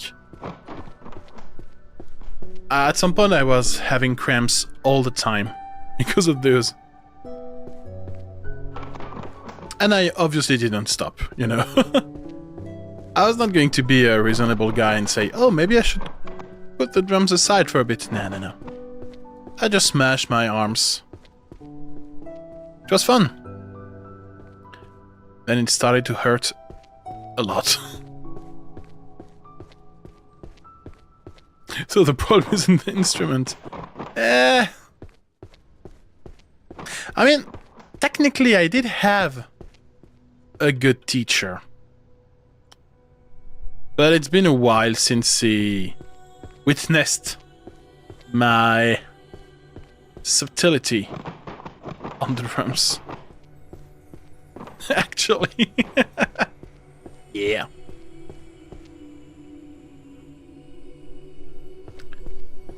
Technically. Technically.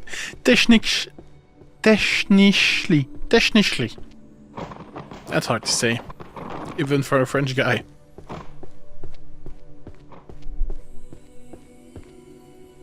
But I also...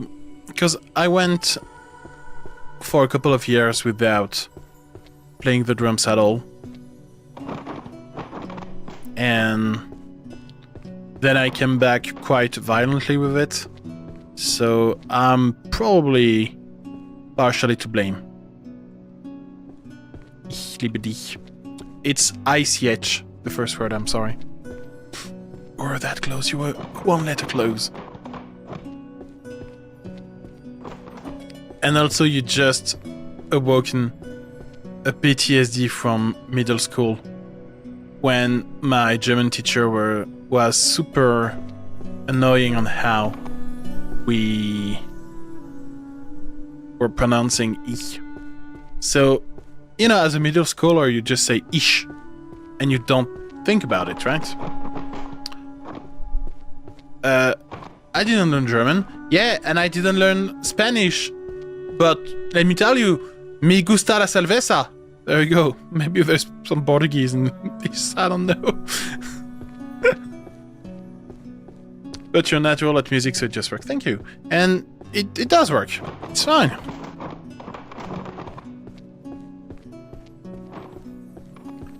But yeah, 20 years of music now. Like, this is crazy to think about. A bit over 2/3 of my life I've been practicing the craft. That's crazy. The quote-unquote beauty with German, there's some region that says ich, the French sh. So like ish, really ish. God, that sounds bad.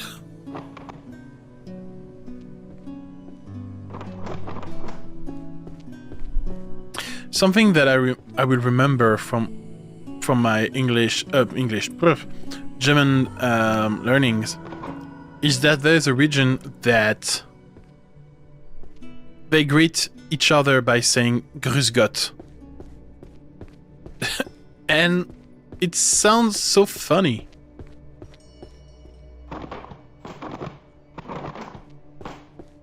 He's right. Calm down. Welcome to Bavaria. Okay. Now I know where it is.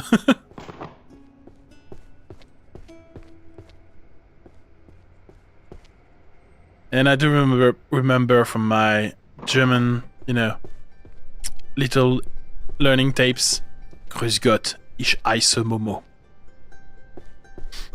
They have Jesus on their walls. Well, I mean, this is fine, I think. Nothing wrong with a Jesus. I do have my very own specific Jesuses on my wall. Wait, that's not the right. No, you cannot see this with this camera. Can we see this with this camera? Nah, fuck.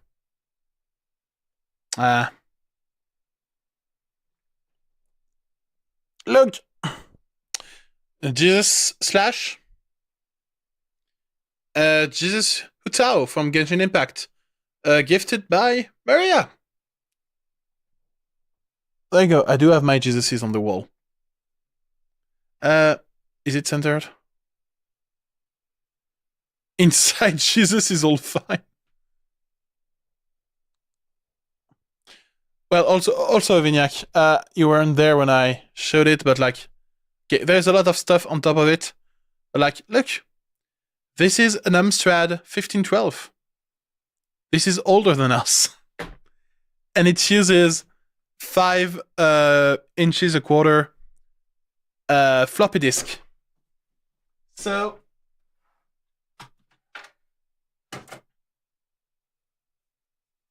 here is Microsoft MS-DOS, système d'exploitation. On those goddamn massive floppies. Look at how big this is compared to my head. It's crazy big. I mean, for us nowadays it is crazy big. Compared to like a Samsung S23 Plus or an iPhone 13, if you prefer. Like, it is the size of an iPhone. Floppy 1 out of 1000. Not that much. I do have a Word in like 5 floppies. But the like multiple floppies software, this was more of the era of the 3.5 floppies. And I do have a bunch of them too. And I do have Microsoft Word in like 50 floppies. It's crazy. Because those, floppy one out of many, those were the first software with actual UI. But when you think about it, one of the first version of Word, they didn't have any UI realistically because it was a console program. So all the contextual menus were just shortcuts that you had to remember. And I do have one of those versions somewhere. I would love to be able to code some kind of animation on my Amstrad. Could be fun. I'll leave you there for tonight. Bye-bye. Thank you so much, Maria. Have a great night. And talk to you soon. Thanks for coming. Bye-bye. Emacs Word Edition. By the way, have I told you about NeoVim? Did you know that NeoVim is far superior to Emacs? And to any IDE?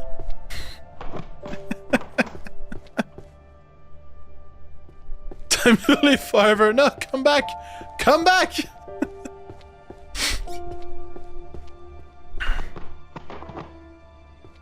You know what is even better? Any IDE. That is objectively wrong. God. No, like, now that I don't work anymore because I've been fired, right? I don't use NeoVim as much because I don't code as much. But I do still use NeoVim as like a sticky note thing. If it supports a mouse, it is better than NeoVim. NeoVim supports the mouse. Like, straight up, out of the box. There is full mouse support, man.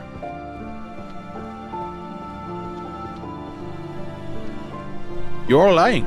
You know, you're trying to pretend that it's not as good as it is, but it is. The mouse support is amazing. But does any Neovim user use the mouse? Well, I actually do for some things. But like, no, because it's objectively worse than not using it. No, like, the one thing I'm using it for is that when you open a folder, you know, in Neovim, and you have a list of files, instead of like, okay, I need to open the 12th file, so 12J, enter, sometimes I do click on it. But when I'm editing text purely, no, I'm never using the mouse. Because it is like really slower. Although I can open a folder in Neovim. Well, again, okay. No, I will not take that excuse. Let me check, where am I?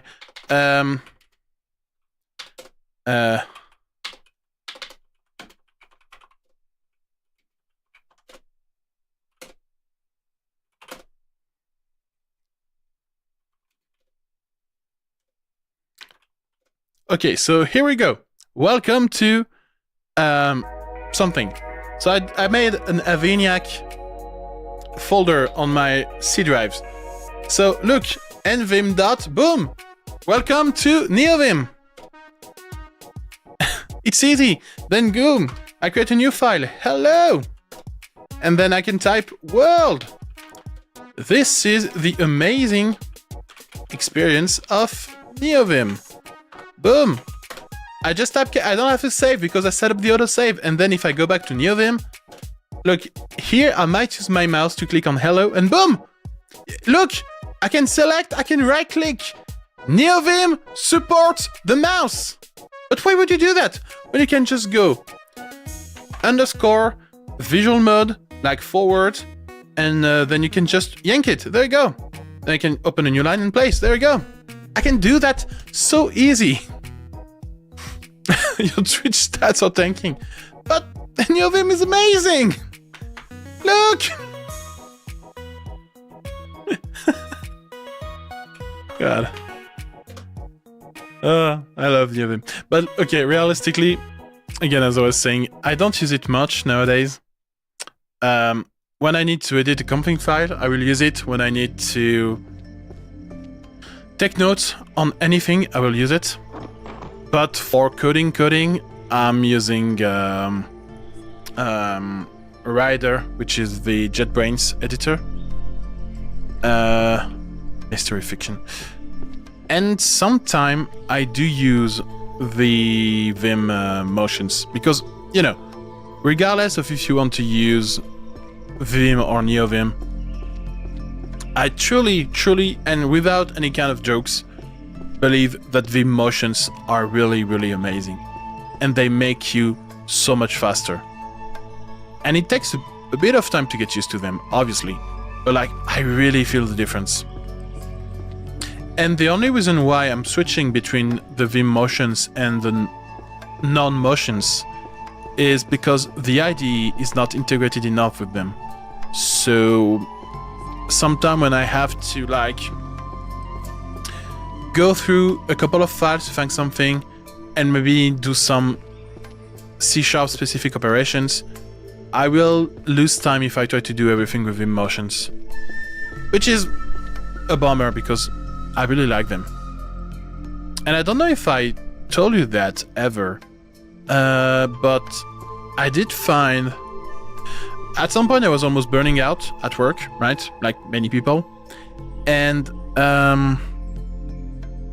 wait. Strange technology from another world, the ultimate language C++. I don't know where this is. For all of you to assume I can...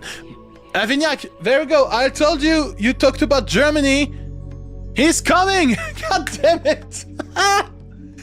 I foresaw this. I'm such an oracle. Like TFM, I'm not kidding. I'm not joking, sorry. Like 5 minutes ago we were talking about German. And here you are. It's beautiful. Is it in mathematics? Like, would programming be in mathematics? Or maybe in art. History? Language? Oh, language. I'm stupid. I felt it in my soul.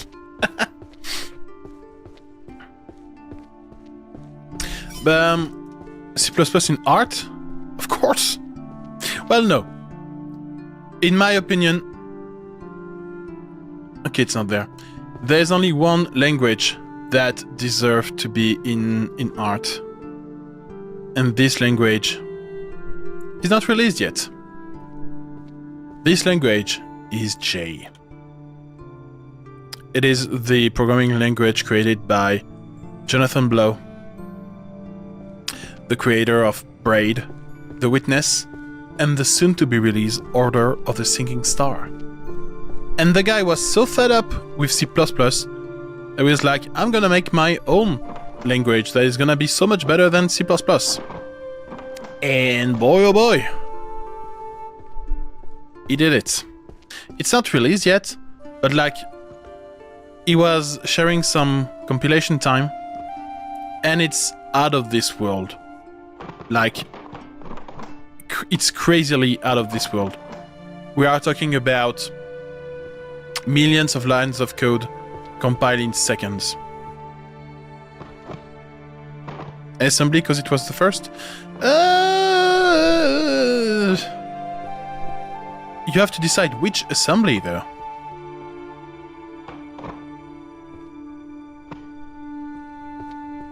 Because there is many of them. Punch cards for the win. Then I vote for COBOL. Which still the language that allows you to use a bank account. To this very day. And God knows how much COBOL sucks. And planes, really? Oh fuck. I'm never getting in a plane anymore. Never want to... God, this is terrifying.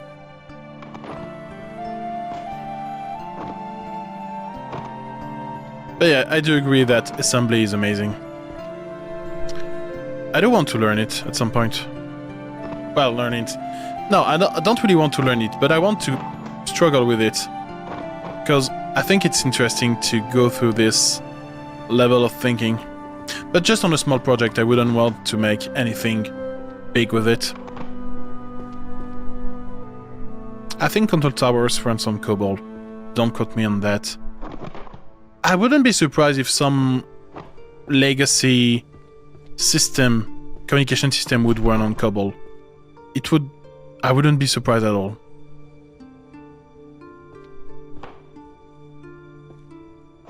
This feels like the kind of thing that would run on a COBOL for sure. But like banks and casinos, this is for me like super crazy.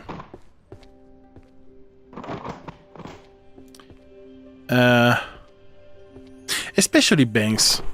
Like, I would expect banks to move to C or something, you know? I think C is safe. No, I don't think it's a problem. Don't go use Rust or anything new. I can get it. Like, come on, C has been there for a while now. But I guess problem is that C is now kind of owned by... Well, it's far more complicated than that. But there's a lot of Microsoft in C. So I guess maybe there's a problem with that. I wouldn't be surprised. Well, actually C is... It's more C++ that is linked to Microsoft. C a bit less.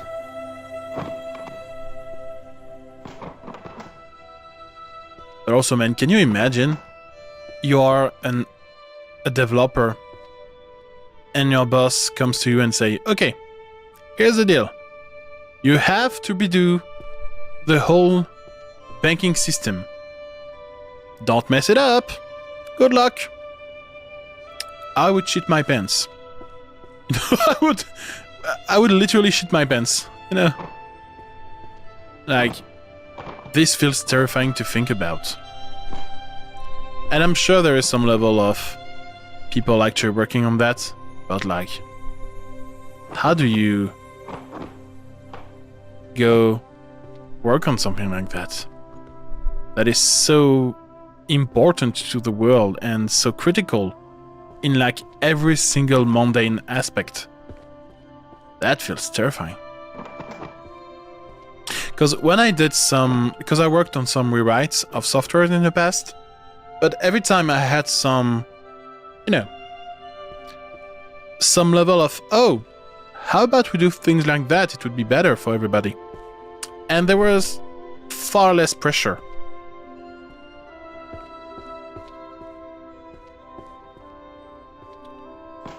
You can do mission critical stuff in C, but you would have to do some heavy static analysis to guarantee it, which would be insane for such a system, I'd guess.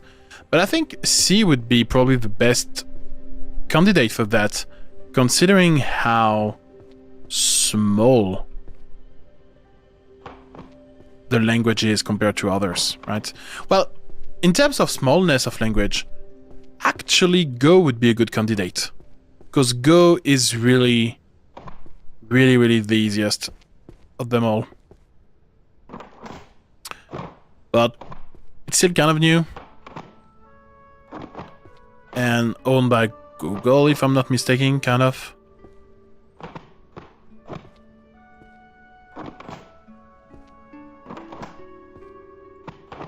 And Rust is only getting now its certified compilers.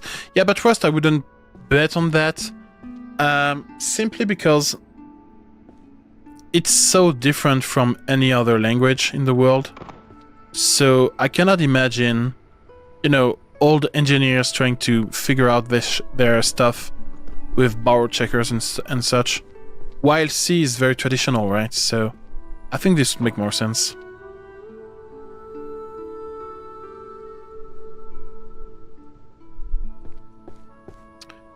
But yeah, it's probably just too heavy of a task. I know that at some point there was some effort from Oracle to try to get people to move to Java.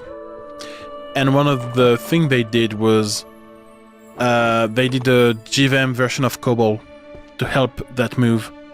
But it didn't go through. And I think that's okay. I'm not mad. I'm actually quite glad we didn't do that. Yeah, I think C would be a very good candidate. Probably the best. If you were to replace banking system, you would go for a language that has proven guarantees and can be certified, which would be easier in C or Rust than in Java or Go, I'd say. I'm gonna go lurk and play Terraria. Thank you so much for lurking and have fun with Terraria. Try not to die. But thank you so much. I don't think you can have an easy certification with Rust. Like, again, just on the fact that there is so many new concepts in it, right? It is not... You would have to invent new certifications, basically. And get touched by everything in the Calamity and Phagos mods. So... I don't know what you're talking about, but this feels terrifying, so I understand. But yeah, be careful. Mathematics is... Mathematics, 2D.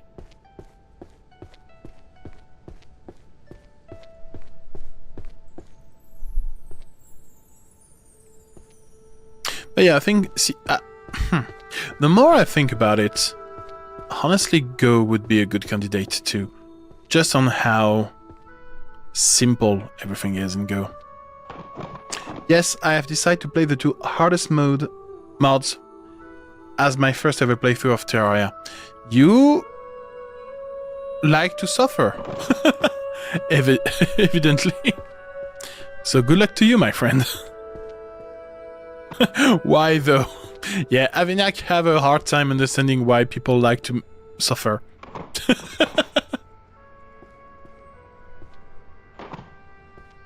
Yes!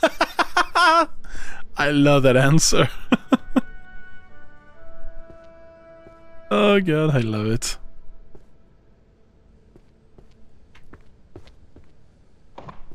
This is White Knuckle all over again.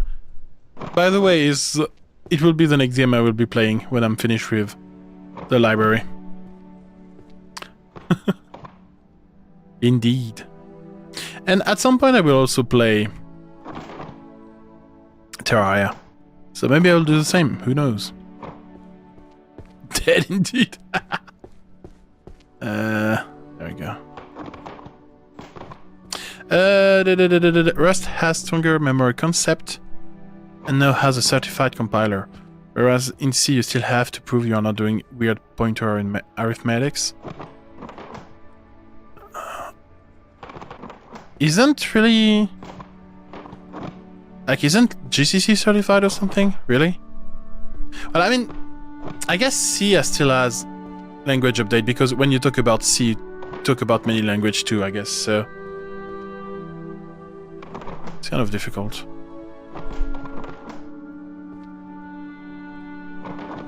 Not GCC, but some others do, okay. Fuck this book!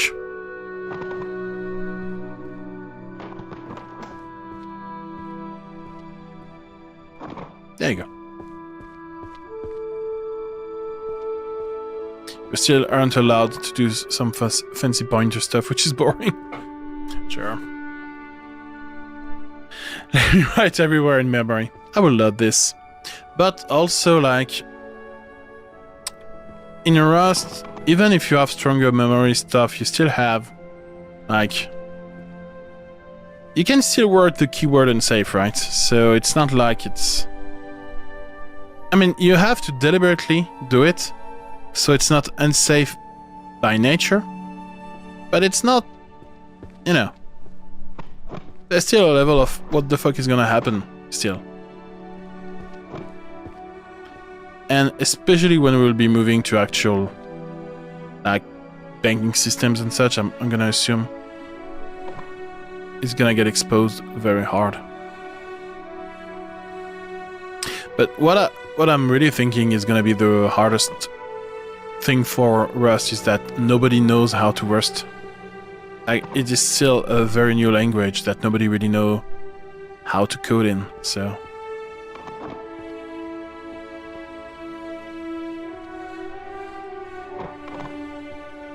But I'm still interested to try it at some point, just to get it, you know.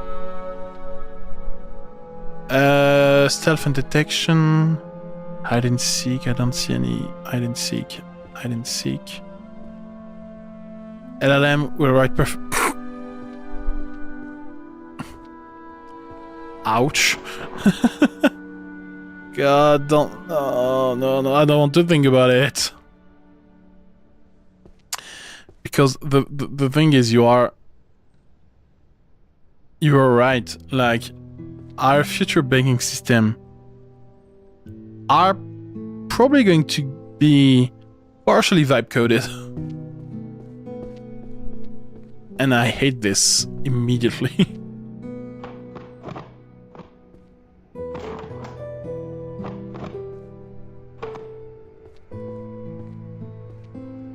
Speaking of strange banks thing, in my bank web app, you know, I'm following what I'm, you know, spending and getting and everything. Like, I'm taking care of my money. And there was in my card operation, there was 50 cents that were missing. Like, the total was, I don't know, 200 euros, like, displayed. But when you counted everything, 50 cents were missing. And when I was actually deducted from those banks' card statement, they took 200 euros from me, so they, quote-unquote, technically steal me from 50 cents. But I do think that they just forgot to display something. But, like, it's crazy to think that a simple error like this can happen. Lurking in the darkness, the Book of Ninja. So that's probably stealth. Rounding? No. So I think that my theory is that there is a coffee machine in one of the music school I work in, and the coffee cost 50 cents. And usually you cannot pay with the card for 50 cents. This is quite quote-unquote recent. And I think this didn't went through or something.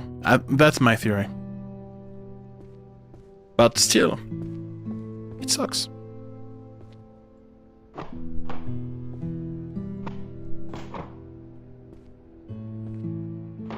But it is a web app, right? So it's not like... It is the customer portal. So I'm not gonna... I'm pretty sure everything is fine, just that... It's always a mess, and you don't have the exact amount in your web app portal. That sucks.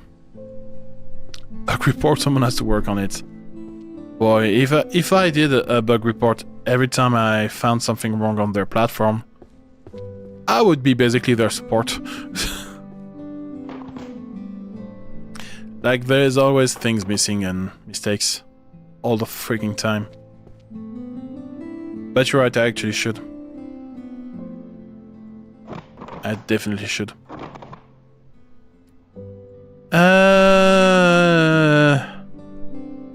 Books of Spell Shadow. How many do we have? 8. That used to be such a nice pile.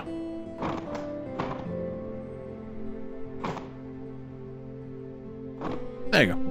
Can I find the 2 books missing from this series? It should be somewhere.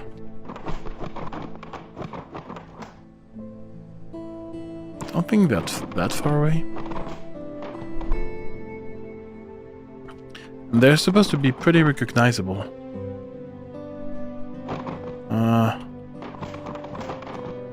Or maybe I've sorted them. It's also possible.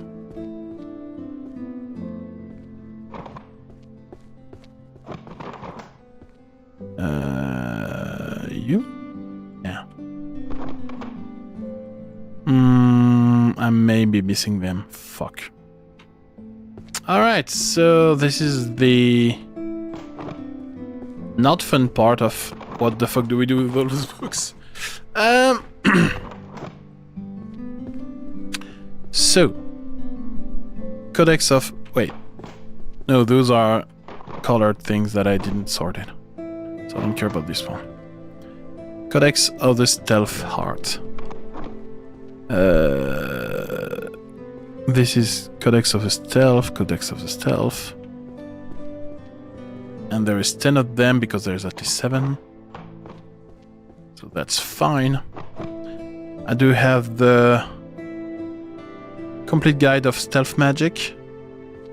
And I already have a couple of them here. 8, I'm still missing 2.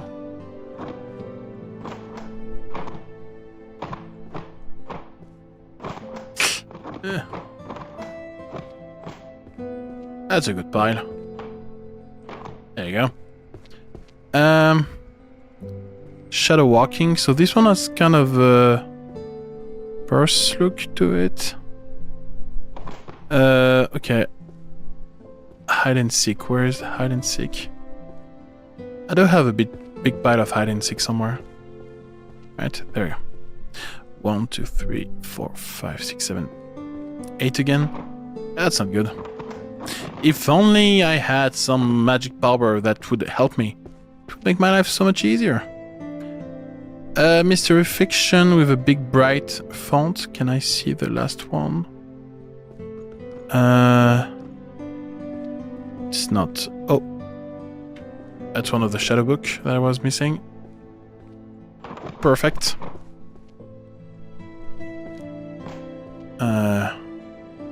Wait. Oh, there we go. So, Mystery Fiction, Mystery is Mystery Novel 2M, it's over there.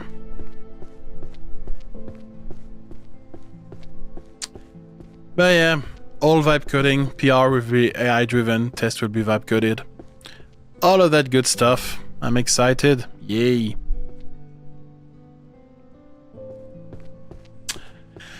But honestly, I kind of vibe code a bit more nowadays. I'm not gonna lie. I do tend to let myself be taken by the demon of vibe coding. I only 9 frick. I do use it at work. It has some advantages. Yeah, definitely, and like there is when and done control. Exactly. So for me, it is pretty recent that I found it really useful and not completely rogue.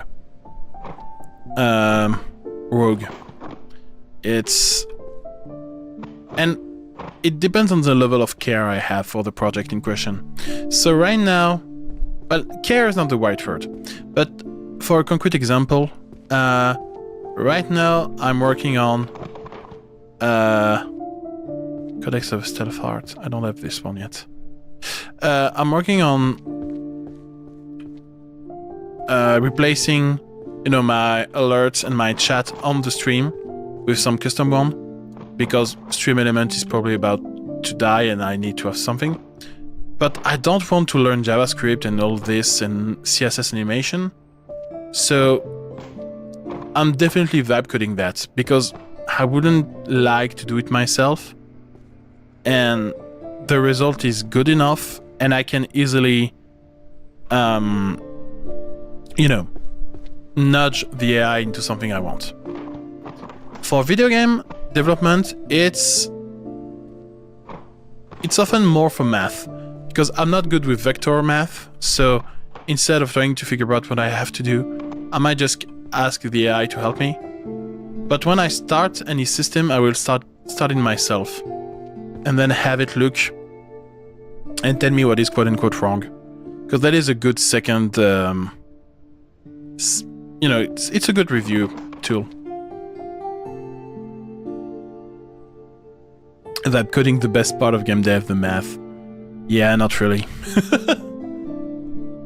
And also some very specific, in my case, Unity stuff that I don't know. For example, all the stuff around coordinates migration, like when you need to migrate stuff from the world to the screen and things like that. I may not know all the methods to do that. I may miss some actual Unity knowledge, and it's good to have the AI help you with that. A world without a demon lord, yet full of corporate slave. Oh god. Economics 2G?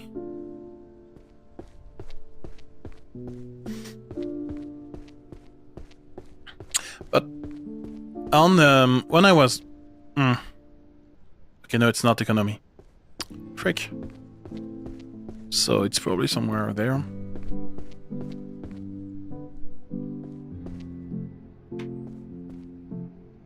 Oh, it's one of those. And when I was working in backend development 2.0, I didn't like vibe coding because it was slower than me. Like if I had to make a change to any CRUD operation, I was much faster than any AI. And that's something I never really understood. Why my colleagues would try their hardest to make it work when it didn't work. I don't see the point. If the AI doesn't work, just don't use it. And I really don't see the... I understand why you do that, but I don't see the point in poisoning your repository with like 500 skills.md. Like, it doesn't make sense, and it usually doesn't work either. So why would you do this?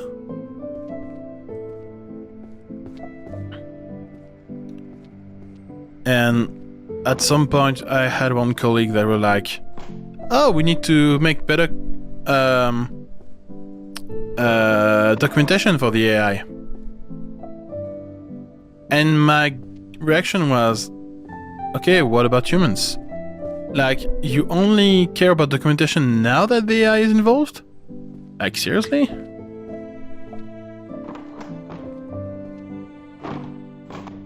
Might be a colleague issue here, but yes, the more AI code you have, the worse your code base will be.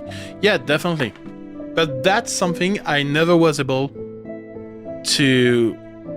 Some colleagues were disagreeing with me here. Like, objectively, AI code is not as good as human code. And more than that, code you write yourself, you know it. You went through it, you know what it is about, and you have knowledge on it. And this is very valuable. So anytime you have to make a change, implement a new feature, or even discuss about a new feature, you do actually have some level of legacy knowledge that is immensely valuable. If you vibe code everything, you don't have that. And I got so many colleagues that didn't get that. Okay. Books of Spells, Shadow Adept. Is it stealth again, 1H? Probably not, I don't know. But for me, it's really not rocket science. It's not. Okay, so it's this one. It was really hard to... We had a lot of professional arguments, basically.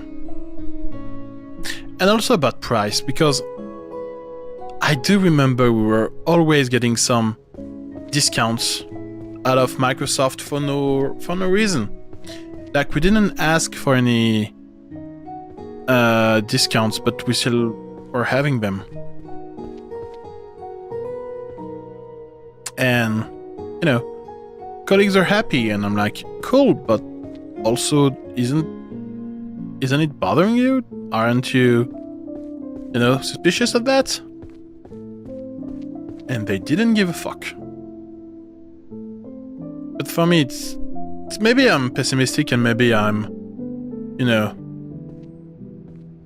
a conspiracy theorist. But it feels to me like they wanted us to be so much used to it that we would pay for the higher tier when they came out. That's really how I felt. And I realized that this is a bit, you know, conspiracy theorist-ish. You get the point. I like Microsoft. It's kind of their expertise there.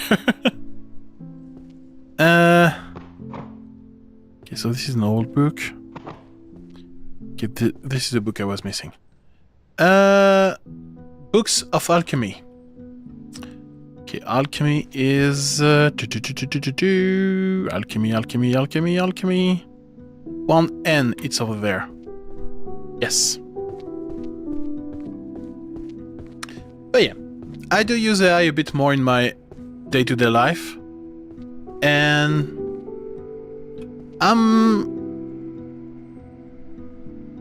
I'm using ChatGPT, and I'm very happy about it. I'm wondering if I should switch to cloud at some point, but so far ChatGPT never let me down, honestly. It's great. It's like Uber or Netflix or many companies, low entry fee to get you in, then slowly increase until you are profitable. Yeah, exactly. Exactly. And I do use AI for more stuff than coding. And I guess I'm also concerned on how good it is for other things. So I use it also, for example, for everything with how should I call it? Like spell proofing, stuff like that. Because even when I write, for example, lyrics or a YouTube video, I might want to make sure that what I'm saying actually makes sense, and I'm not just French translating things badly. And I think like GPT is really good for that. And I really like this flexibility. I'm sure Claude is not bad at that, but I never witnessed it, so I don't know. How expensive is Claude again? 7. Do I still have concealment? Oh, this is the codex. Because when I was at work, I used to use Cloud. No idea, I use it at work only. Okay, yeah. But we didn't have access to GPT. Or I think it was more expensive than Cloud. Which doesn't make sense, but... Because I think that for consumer it is the other way around. 15 euros per month? Really? That's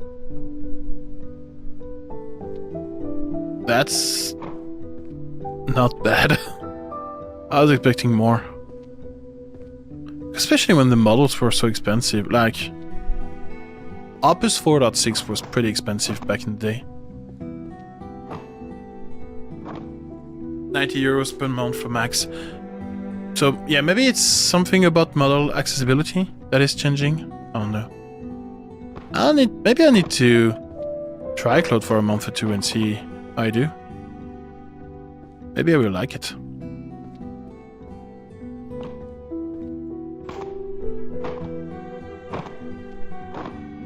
Perfect. And the theft. I'm gonna put them here. Using it to the full amount at ABI cost is equivalent to 2k a month. Yeah, but I'm never going that hard.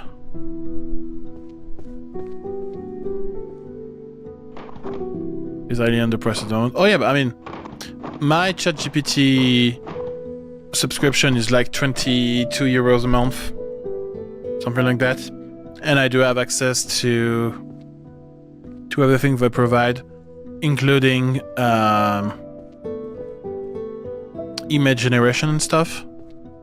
And I also had access to their video generator when it was still around. I never used it, but I had access to it. But I think they recently changed their pricing model.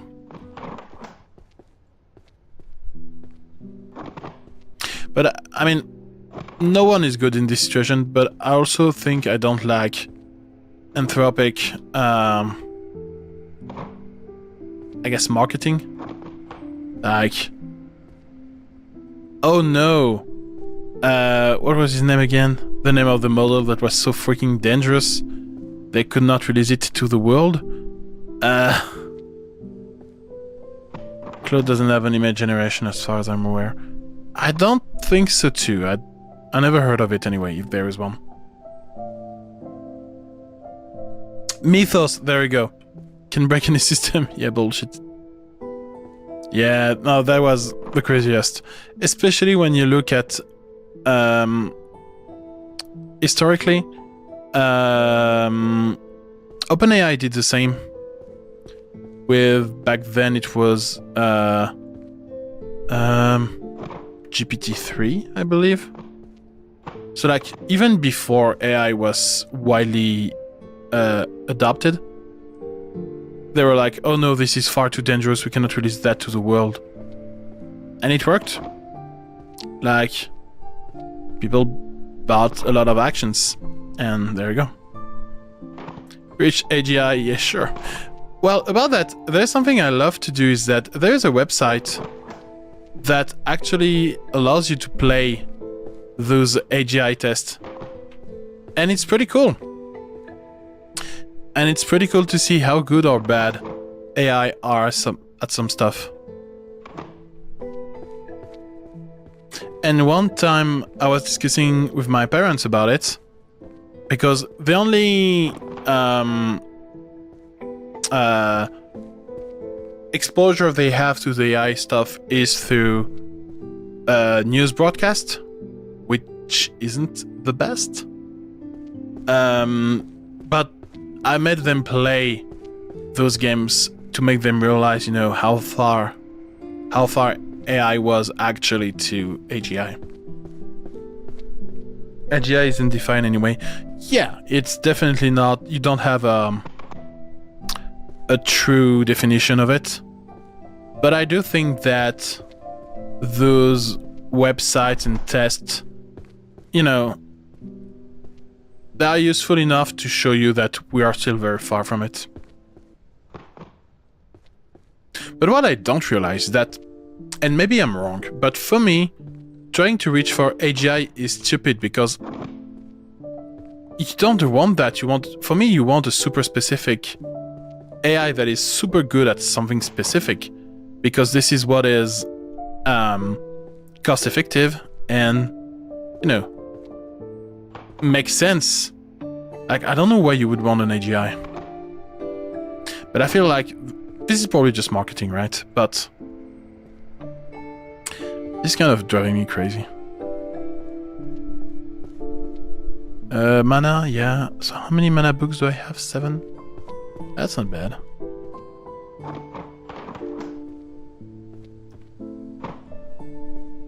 I guess it's kind of the selling point of ChatGPT, right? Because it is very good at talking to you, it's very good at generating images, it was good at generating videos, so it feels like it can do everything. And you can sell that as AGI even though it's not that. It's a lot of marketing, but behind you do want one system that can overachieve and is generalizable like humanoid robots.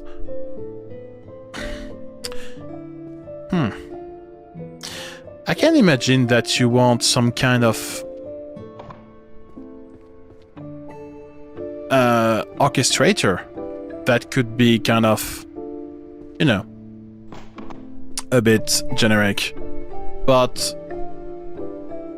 even for robots, I think you would be much better at having, you know, specific robot to do specific task very efficiently than having something average doing something you want.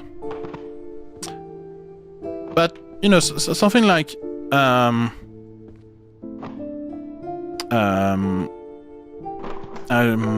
assistant, like all the Copilot shit, that makes sense for me, that for it to be kind of generic.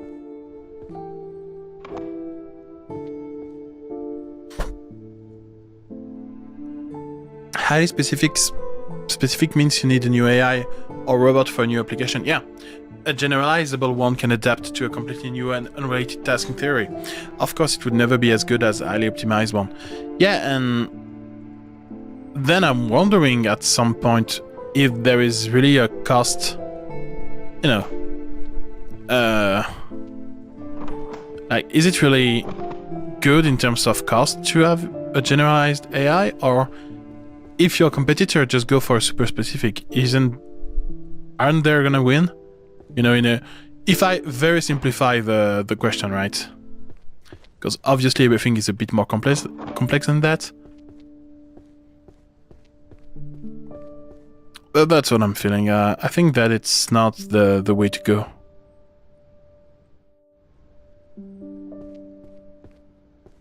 But again, I can imagine having some kind of agent manager to be generic.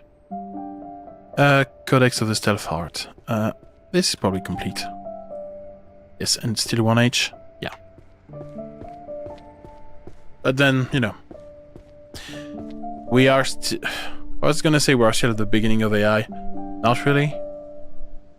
And I still struggle to call them AI, by the way, because it is still a gambling machine at the end of the day. Like, when you ask it for a Rust code to make banking, it can still come at you with a SpongeBob episode, you know? Everything is still very much possible. It's very much unlikely, but like... the other world... Demanding... There you go. Factory robot optimized for diesel engines would mean you will go bankrupt if your competitor can use some robot to beat EV engines. Yeah.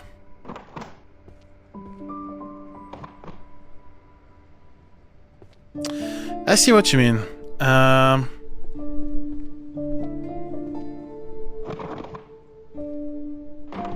And yeah, I think right now we're entering the nuances of, you know, I would argue that if you have a super generic robot and one that can build engines, then you're fine. But then it's more, you're not really into the like AI stuff, you're more on the business strategy side of things. But yeah, I understand. Yeah, I understand your point. Or maybe you just go for, you know, wisdom and whatever. Where is it? Maybe you just go for an AI or a robot that can build other AI and robots, and boom, everything is solved. And then you are really at the end of internet. So this is a new book. Having an AI that can do music and draw and speak Mandarin, I don't see the point, yes. Well, I'm fairly certain that Suno can probably speak Mandarin. But like, yeah, because we've been talking about, you know, AI, and we've been thinking more into code generation because that's what we are using every day. But man, music generation, kind of creepy. Image generation, very creepy. Video generation is also like, it's not bad. And if you are paying attention, you will see that it's not good. But if you're just doom scrolling, man. Like, I'm browsing, sometimes doom scrolling on Instagram for shit. And I'm like, I'm seeing some account and I don't realize they're AI. And then later on, I will see someone exposing this account because it's AI, and I'm like, fuck, I didn't notice it whatsoever. And that is very creepy. Concealment of blah blah blah. Here we go. Is it only no, it's a 10 volume. Shit. Fuck. And for me, music is even creepier. Not because, you know, I'm in music and I can, you know, I can see it more than the average person. But also, there is a lot more people using it in the industry that we would think. Like, there's this guy on YouTube called Rick Beato. He's knowledgeable about the music industries. And he was explaining that he knows a lot of music producers that use Suno and just don't tell anybody, right? But like, it is already used in mainstream music that we hear on the radio. And not to generate the whole song, but, you know, sometimes you just want a bass line or something, you will use Suno. And nobody will know. And that is like very terrifying. I'm not like afraid for musicians, for example, because there is still a big demand and need to have real music performed by real musicians. So I'm really not worried about that. But the fact that it is so, you know, widely spread without our knowledge is kind of terrifying. And for video, I think we're still far from a point where you can use it in any context and you will not notice it. But I think we're in big need of a training to recognize it, basically. And also it's funny because the younger generations are better at recognizing this than us. Like, sometimes I struggle to recognize if a music or a video is AI, but the youngs, they seems to know every time. They call their mana dark energy. Ooh, Ooh. Is there a goth category?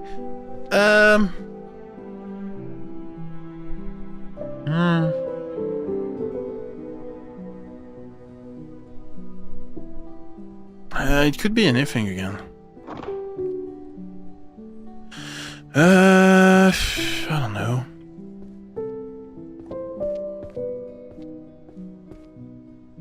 Gonna try everything again.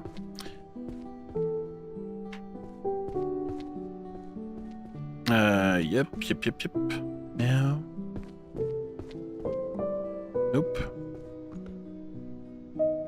Nope. Nope. Nope. Nope. Nope. Alright. Second floor. Nope. Nope.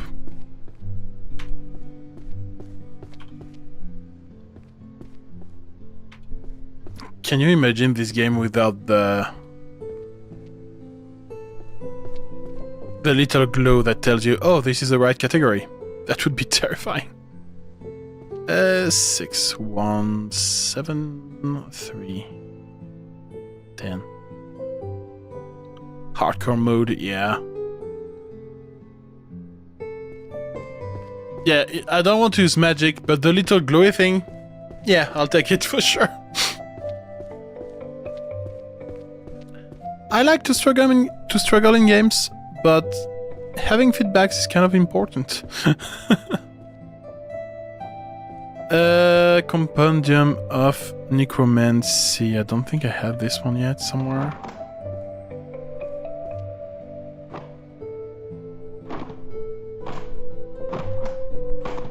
So we got 5 of them. Is there volume 10? Yeah, okay, so we need more. I also like to struggle in games. Yep, it's very true. God, please. Go on the pile.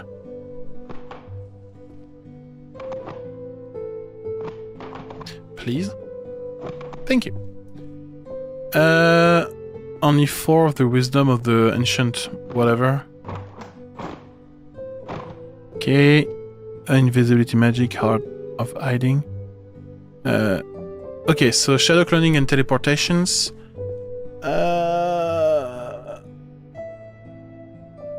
Would this be stealth? Again? Probably, yeah, on H.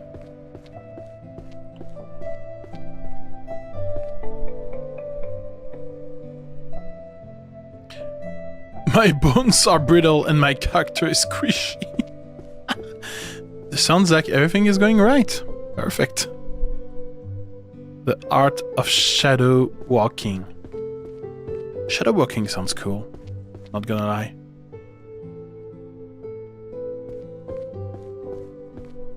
Oh, I still have you to do something about. There you go. 1, 2, 3. The art of hiding someone's presence. Oh, by the way, before it's too late, look at how many rows I have sorted out.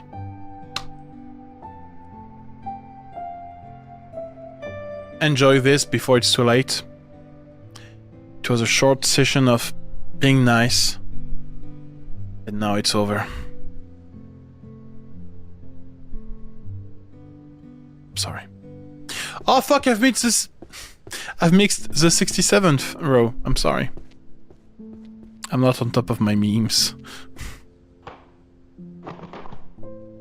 Something tells me that people are fine with me missing the 67th row.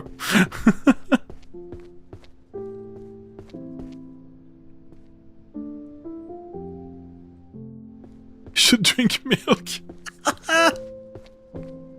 That's a fair advice. A woman's novel. Where is romance again? Romance. 2L over there.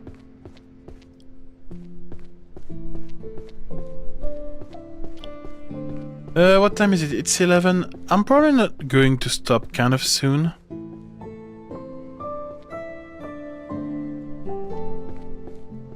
Because we have to establish a game plan for the rest.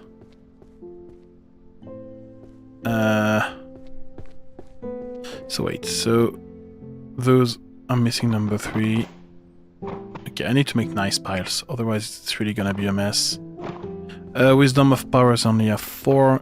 Compendium, I'm missing a shit ton of them.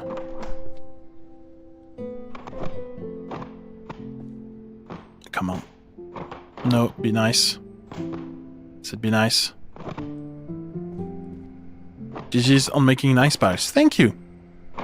See, I'm taking care of the books. Kind of. Sometime. On the fixation of Severance and Soul. I'm still working on them sometime. Okay, I'm gonna just put you there.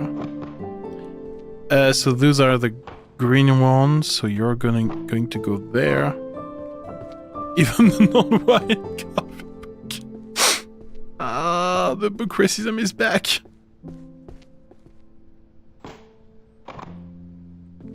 How did the first language emerged? I don't think I have this one.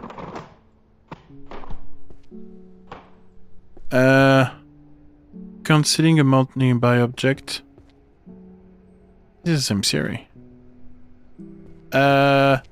So this is also stealth?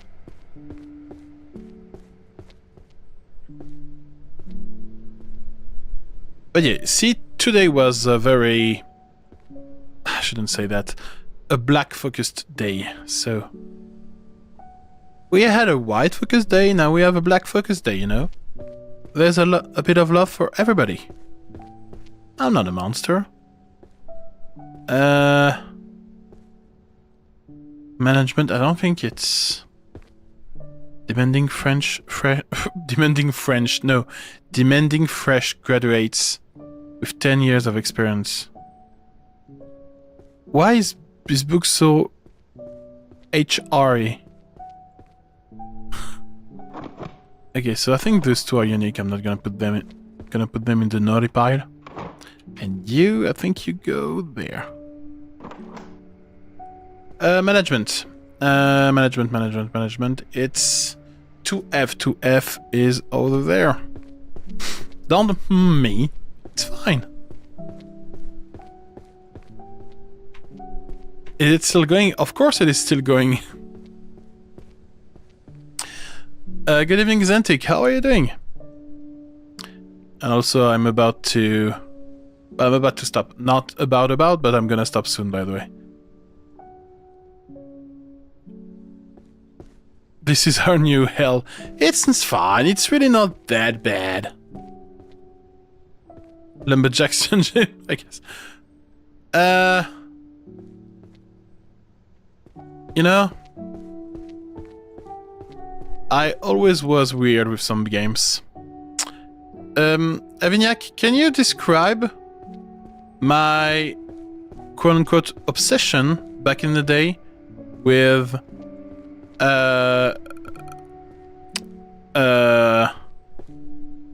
Super Hexagon and Electronic Super Joy and Super Meat Boy? This was bad.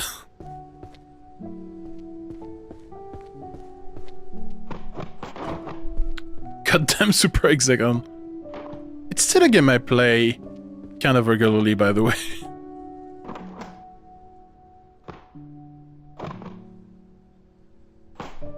But that's also because of the musics. Like, Chip Soul is such a treasure to this planet. She's amazing. Complete guide to stealth magic. It's over there. How is your brain not mush at this point? The music is fire though. Yeah. And she did all the music on the freaking Game Boy. Like, all the... there's a bit of audio editing, obviously. but like the main source of sounds is the Game Boy, which is amazing. Mystery fiction, mysteries to M. It's over there. But yeah, I think she's one of my favorite video game composer of all time. With Lena Raine, no questions asked. Lena Raine is responsible for the music for Celeste, Chicory, and she also did some tracks for Minecraft. Everything related to the Nether update. Also really like Disaster Piece. He's a guy that did the music for Fez and Hyper Life Drifter. And he's also a big inspiration to Lena Raine. So, you know, it's probably not innocent. 1, 2, 3, 4, 5, 6, 7, 8, 9. 1, 2, 3, 4, 5, 6, 7. Do I have... Wait. I'm wondering if I don't have those and those in the romance pile. Because I do have a romance pile. Different style, but Jeremy Soule. Yeah. And he's known for having done the music of Harry Potter 1 on the PC and PlayStation 1. Amongst other things, obviously. You know.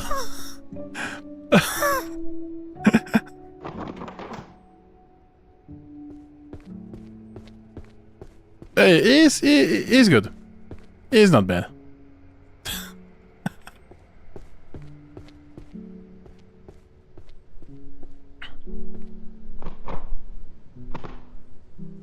Which isn't just a copy of Williams' score for the movie of... Oh, okay. Jokes aside, it is not a copy of Williams' scores, and it is like genuinely good. Like really, I think he did a banger job on it. An application. Wait, don't I have this? There you go. That is my last stealth series.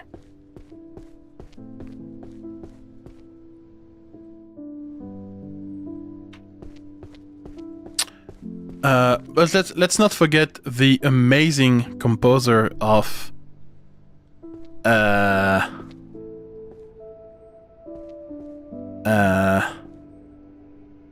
Demanding Graduate. I think I have this one. Of Epic Green Cube, right? It's also an amazing composer. I'm trying.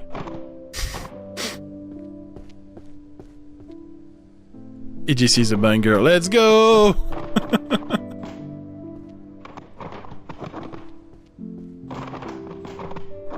How did the first language, the origin of blah blah blah?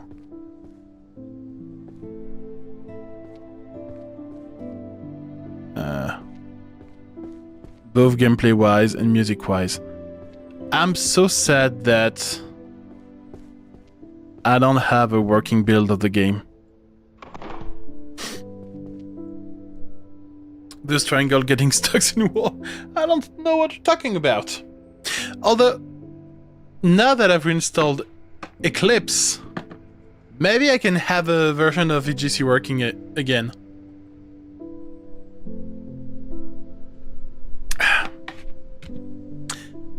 Probably will have to re-download a JDK 6 or whatever, but if it's even possible, considering how old it is and how insecure it is, this could be fun. Okay, so we have to just redo it. Will be faster. No. It's just like the remake of Morrowind 2, also known as Oblivion. We need to get it back with the same bugs, otherwise it doesn't have the same charm. So okay, I think I want to go for the green books next, but I'm not sure how I should start it. Probably by redo it in Unreal Engine, but unoptimized. Yeah, like Morrowind 2, right? And also, is there anything done in Unreal Engine that is optimized nowadays? I think not. Like, Unreal Engine is bad nowadays. Like, genuinely. And I've talked about it a couple of times, but it sucks.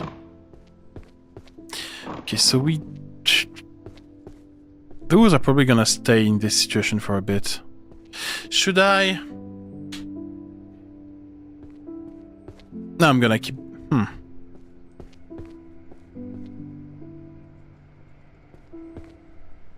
No, I'm gonna keep them like that. I want the full series, otherwise I won't do it. Alright, let's start to sort a bit of green. See what we can do. So let's go with... Let's make a pile of blue-greenish. Over there.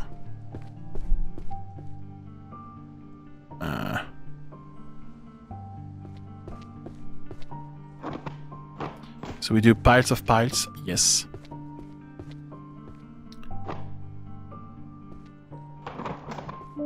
We should probably do a pile of like...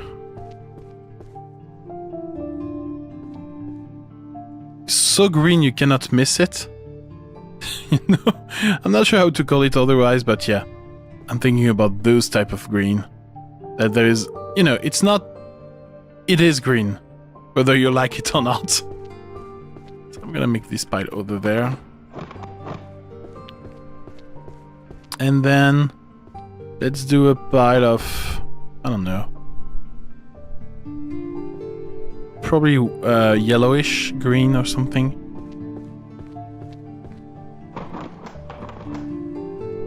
I mean, this is kind of between the two, I guess. It should be fine. God, there's so much. No, all of this is really green. This is not really green, so yeah, there's definitely a difference. Is it? This is bluish.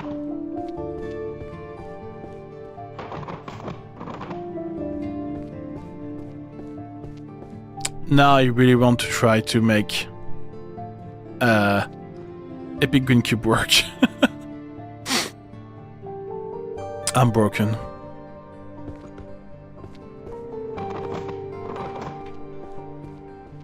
Yeah, okay, so this is yellowish. Yeah.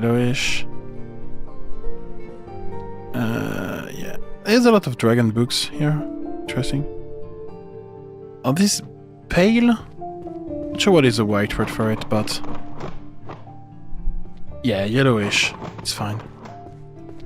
Green. It really feels like Dora the Explorer. I think you've broken me, Avignac. I was not thinking about this, but now, listening to me just naming the colors, you know, very confidently, it does have a Dora the Explorer vibe to it.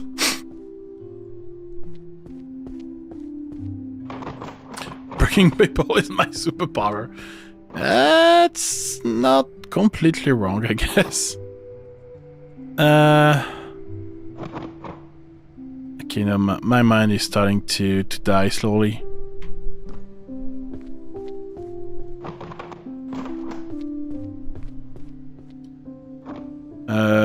This is green. Yes, this is green. Yeah, you're green. I'll accept you into the green family.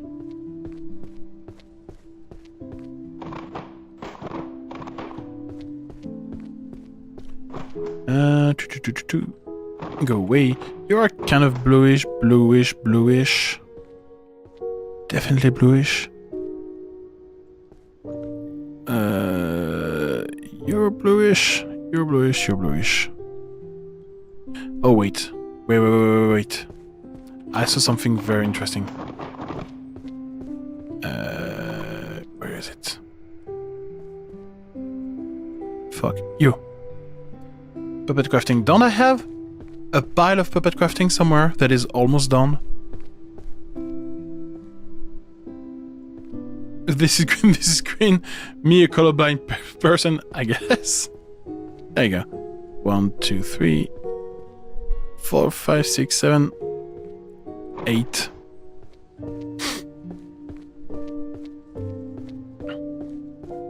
Again, I think we've established... Oh, this is a nice cover for a book. I like it. We established that this game would be a nightmare to colorblind people for sure.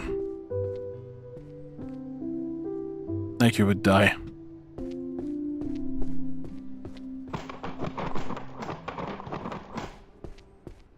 And this game is also a nightmare to people who like books. This game is a nightmare for a lot of people. When you think about it. What are you? What color are you? I'm gonna put you in the pale. Because you're weird. And by the way, I think in our... people that lack patience... Yeah, that's not me.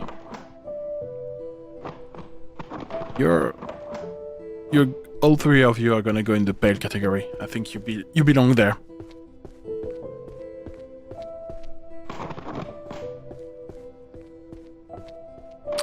Maybe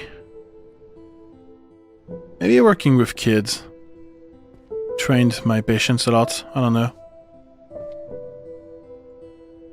But I don't think that's one of my problems for sure.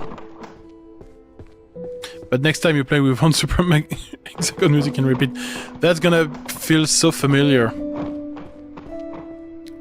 Like, I'm gonna feel at home. And see how long you can survive. Man, I think you're underestimating me severely. Like, I could genuinely work and be focused with Super Hexagon Music. Genuinely. And this would be a pleasure.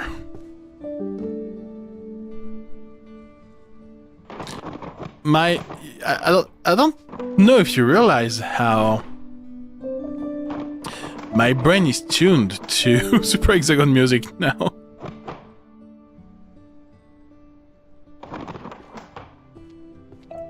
Like, I live and breathe these musics. Well, I did. But I would still...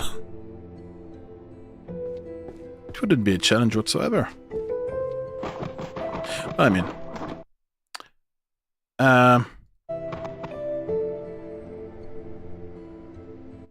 Oh, we still need the... There we go.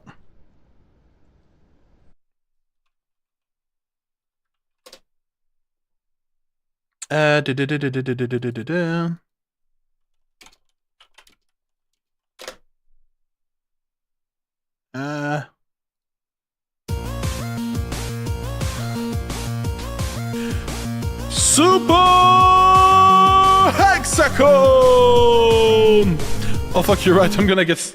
No, you know what? I'm sure Chipsell is super nice and won't strike me. I trust her.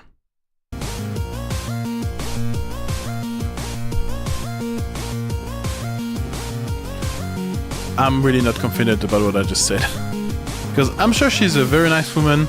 I don't doubt it at all. But I don't know who owned the music technically.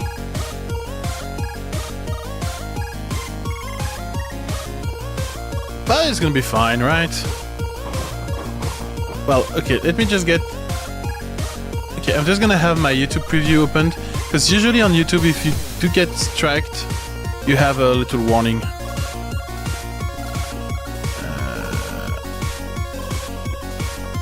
Such a banger music, man. Like, so perfect. I need to make homage to that at some point. Wait, what the fuck? Where's the other part of the music? Okay. Let's go there.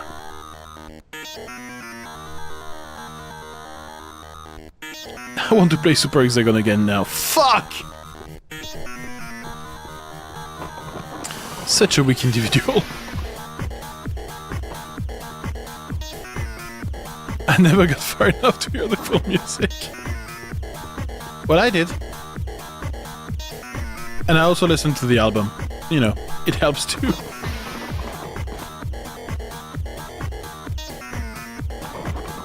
And all the sounds coming out of the Game Boy is crazy to me too.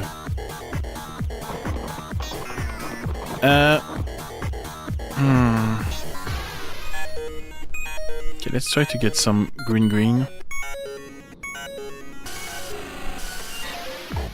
I love this shit. I need to do more chiptune. I think my love for chiptune music genuinely comes from Chipsoul and this soundtrack. By the way, did you know that I've released a chiptune cover on my YouTube channel a couple of months ago? Well, actually, if I don't want to get copyright struck, I could do that. I could listen to my own music.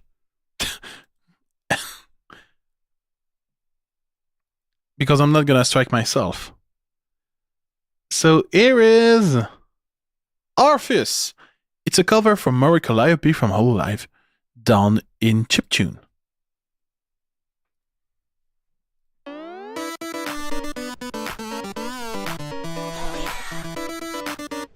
I want him to suffer and Nigel to selfishly plug himself. Man! It's for the channel's protection. It's not that I want to shamelessly plug my musics. No. Melody I can't fuse. But I love the original music so much. And I can't play it, because I will get copyright strike if I do it. But it's such an amazing song. And you know what? After this song, maybe I will plug my other song. The one that was released 5 days ago. And that is not performing really well.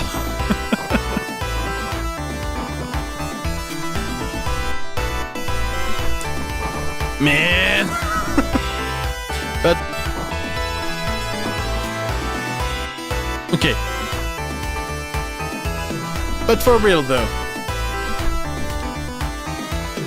the song we are listening to right now, it's a banger or what? Like, I love it. I love the original song, and I think my cover is also a freaking banger. And also, be ready for memes now! There you go, a little bit of Undertale, and now I'm happy. Because a song cannot be complete without a bit of Undertale. Memory transfer, the technique of direct scene depiction from your brain. What the fuck?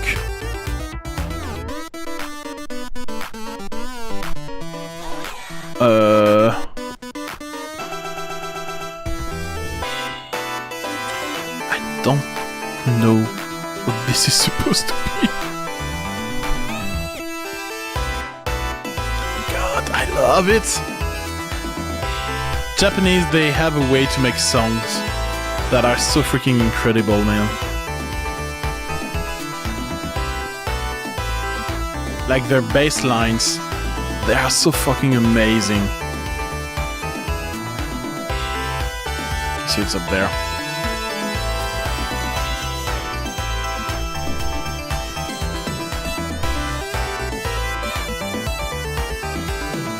And this singer is amazing too. I really love Murray Calliope. She's so amazing. She's a great streamer, a great musician, a great everything. Big inspiration. Alright. And now time to plug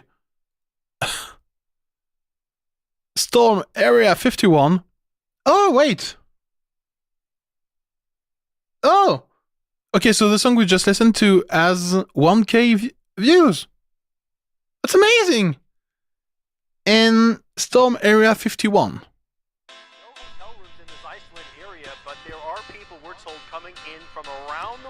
And that is a song I've started 7 years ago.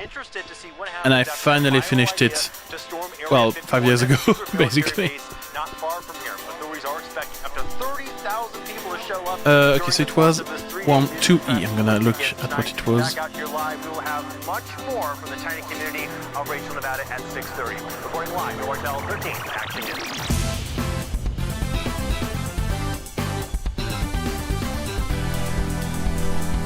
A little song in 5/4, by the way.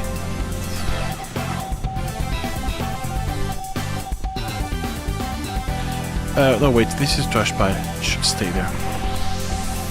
Space fans, there are aliens. Storm Area 51. It's ready. 2E is art. Okay. It's ready. It's ready. There are storm based aliens. It's ready. Okay, let's do yellowish run. Aliens ready. Yeah, look, there were decent. Well, pale run. Is this pale? I'm not sure about this one. This is definitely pale. This is green.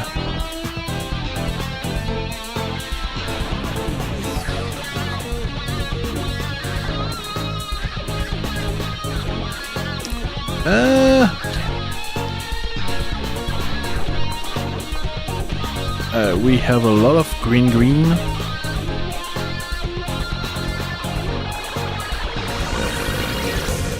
Space fans, It's ready. there You're are green. aliens. It's ready. Storm Area 51. It's just common sense.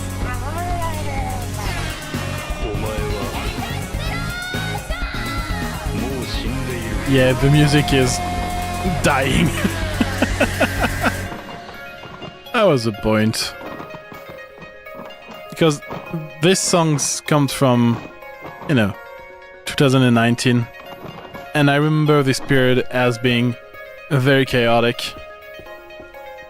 Hence why the ending is bullshitty. Let's call it like this. But I love it.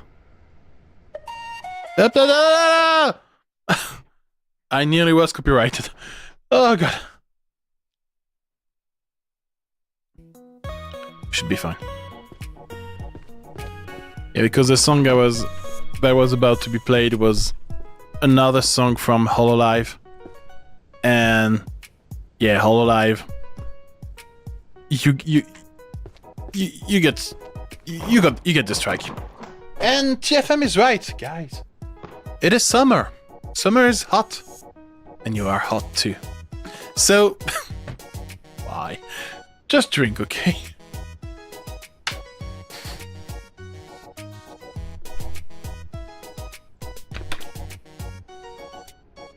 Yo!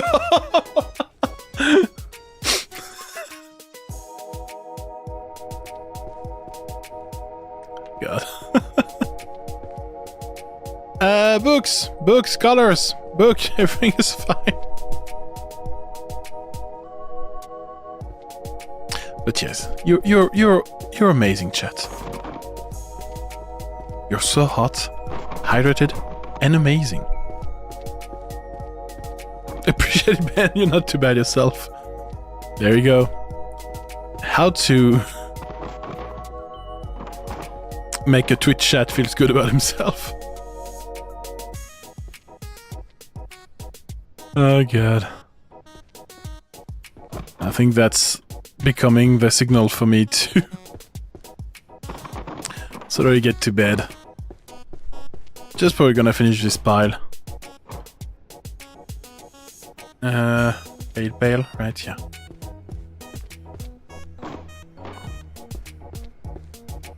Time to call it a day myself. Have a nice evening. Thank you so much, Avignac, for staying with me for so long. Have a great evening. Take care of yourself. And talk to you soon. This is bluish. This is bluish. This is palish. This is green. This is not green. Oh, this is black. Let's go. Yep. This is green. Yeah. Which black is this? This one. I wonder what this was doing in the green pile. It has nothing to do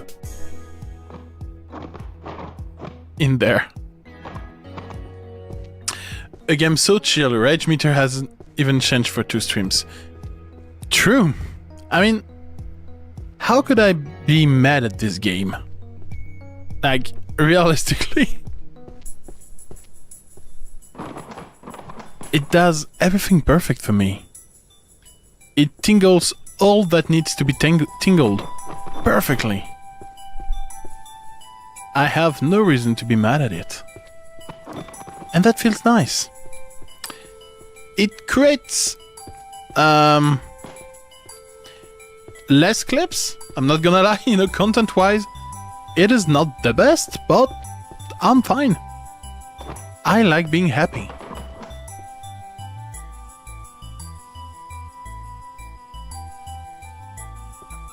Disappointed in your life choices that led you there, I don't know.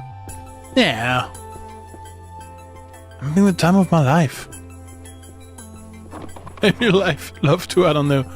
Well, I mean, if love brought me to, you know, sort books, then so be it. I'm fine with this too. I do love sorting stuff. Doesn't mean I do it often at my place, but I do like it. Did I put the yellow in the pail? Probably, yeah. I see you're having a blast. Yeah. I mean, like, realistically, being happy is kind of cool. It kind of feels good, you know?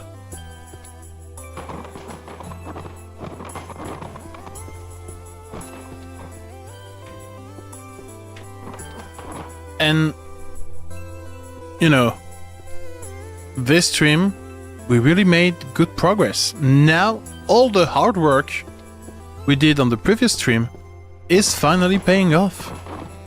Like, everything is so easy right now. That is to be celebrated. Like, this is amazing. Being organized is amazing. And that is beautiful. But also this game, compared to the Lumberjacks one, for example, it is kind of tiring in the sense of you do have to stay focused for longer periods. No, it doesn't belong there, and it's tiring.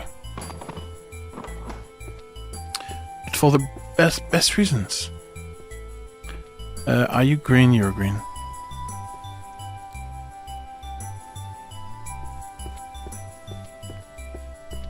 Okay, I was thinking I was gonna stop after this pile, but here I am, sorting another pile.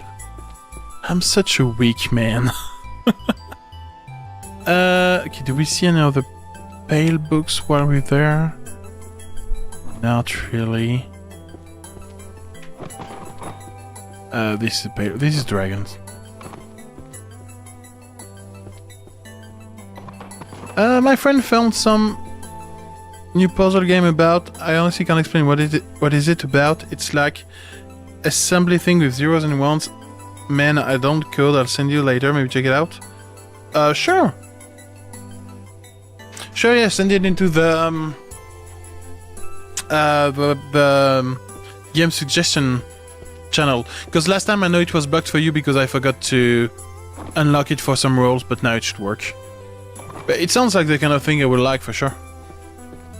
I do have a couple of actual coding game, but I don't know those would be fun to stream. I mean, there's probably a niche that will love it, right? But I'm not at a point where I can play whatever I want yet. But I'm also not big enough to have this privilege too.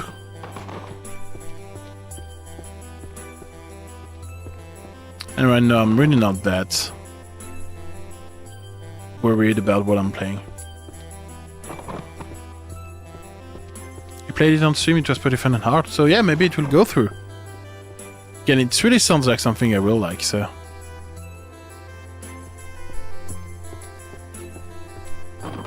Okay, I'm gonna just put this pile into those 3 piles, and then I'm stopping. I will not continue. This is my final word. There won't be a... Oh, I can do that. No.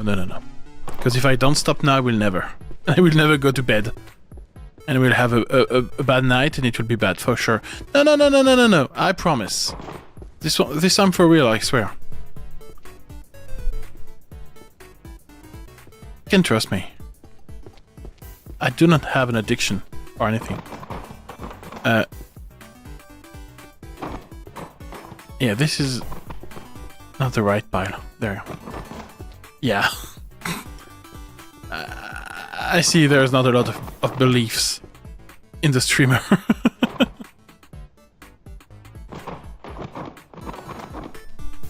But you know what? I cannot really blame you. Alright. Just putting them down so we don't have big gaps. Alright, green grass. All of this. You're pale. I don't know what you are.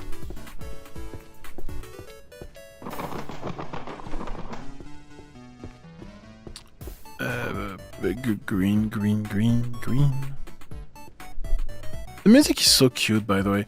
So I'm always using the musics of Italy Bros. I know that music are copyright free, but man, they do banger chiptune music, and I've been using them for a month now on my stream, and it's really cool. I cannot be thankful enough. I need to credit them on the channel, because I do have their... Yeah, because right now the music thing is not appearing. I need to change that. Wait, but let's do just this at the very minimum. Like... And I will credit them properly in the description, and I will also... Maybe I should change the layout and add the music stuff directly in it. That would make sense.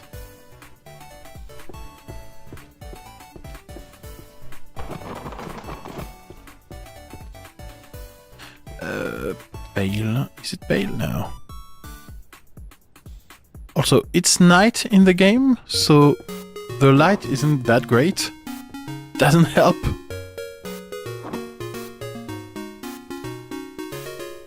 Oh yeah, by the way, about music, I wanted to ask if it's possible to see music reaction, or if you don't want to risk like getting striked or something. On stream, I mean, if it's anything remotely known, then yeah, I'm gonna get striked immediately. So that's definitely going to be a problem.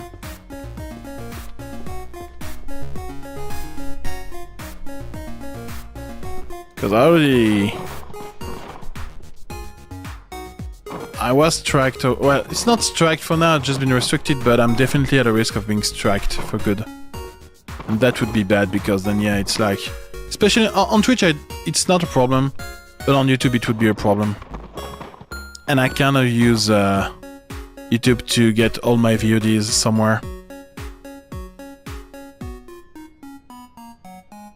I don't know, I think they mainly target VODs, not just stream.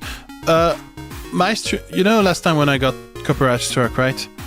I got the email the stream was not over yet. Like, even before the stream was over, I already had the strike technically. So now they are very... I mean, it's all automated.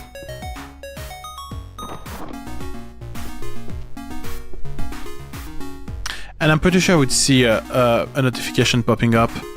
But I don't have the YouTube stream always on screen.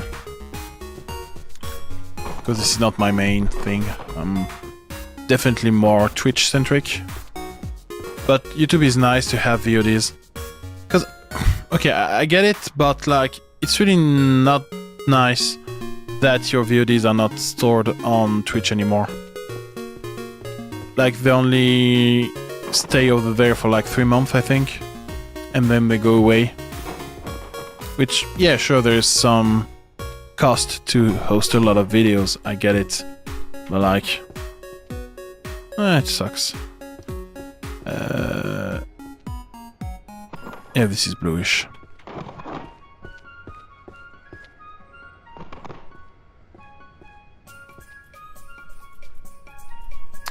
But yeah, I would definitely get problems with having video reactions. Well, music reactions. Is it on the green side of things? These books? I think I've put that on pale. I don't know how the actual music reacting channel do. Like, genuinely, I don't know. Because there's a couple of them, right, that still survive. And I don't know how. I mean, the fact they react to lives kind of limit the problem for them, but it's definitely not a bulletproof solution, far from it.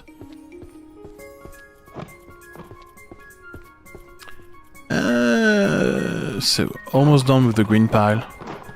Green pile.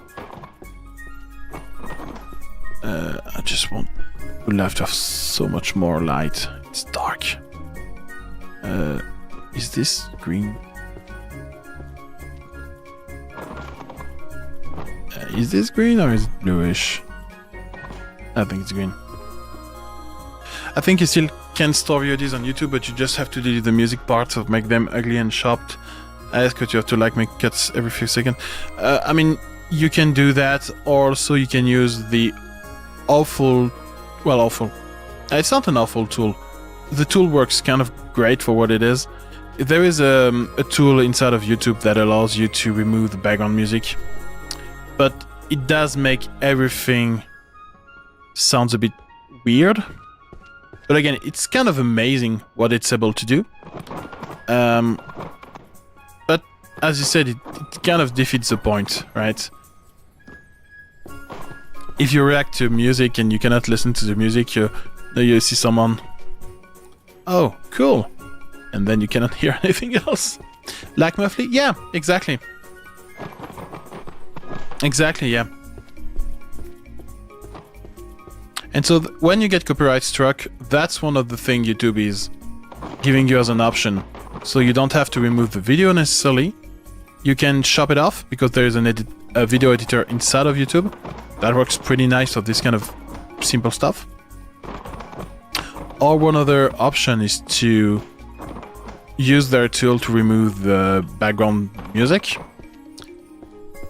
And again, it does work pretty well, but you cannot remove the music from an existing video and not get any artifacts, and you do get this muffly feeling to it,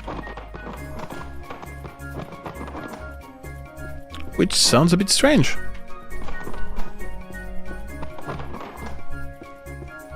But yeah, also sometimes when you see on YouTube videos, there's sometimes a big blur out of nowhere that is like very, very blurry in the sense of it really hides everything and you barely see anything. That's the YouTube integrated blur that you also have some time to use when you get claimed or struck by something.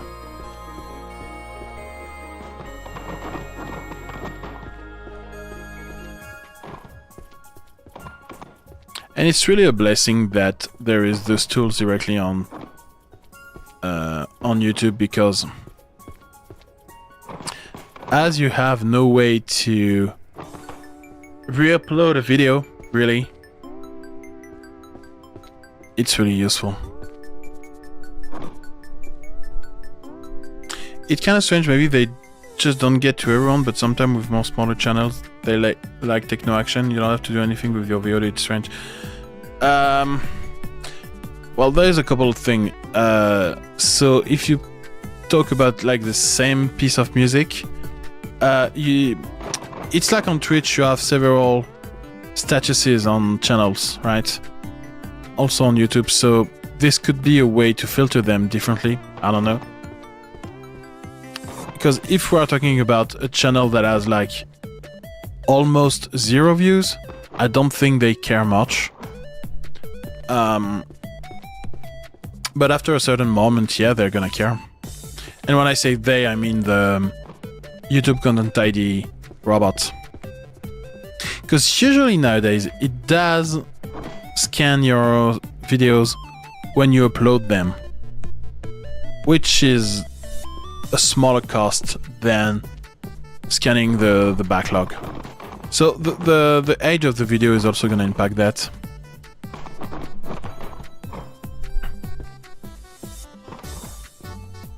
I thought it was just automatic and will delete everything mostly instantly. So it doesn't delete anything. What it does is inform you, first of all, obviously.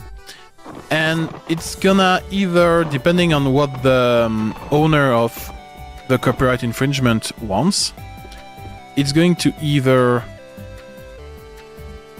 reduce the visibility of your video. So it depends on the country, because again, copyright is all about countries.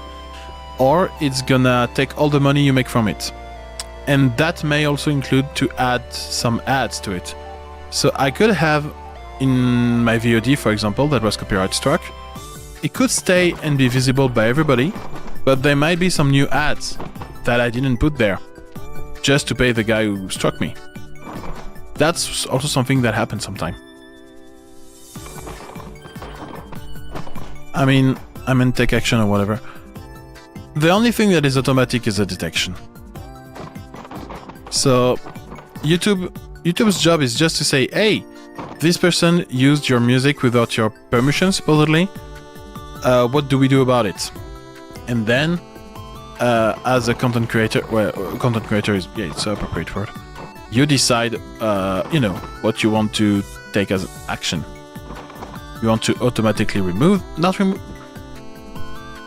I don't think you can ask for an automatic removal of the video. I don't think so. I might be wrong on that one, I'm not sure. I don't think you can, but you can definitely ask for remove the visibility in some countries. You can ask for monetization on it. Those are automatic stuff.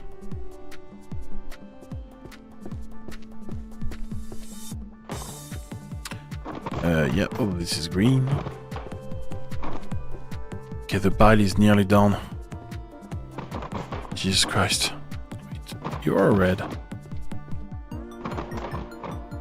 There we go. Alright, let's do green. Green pass.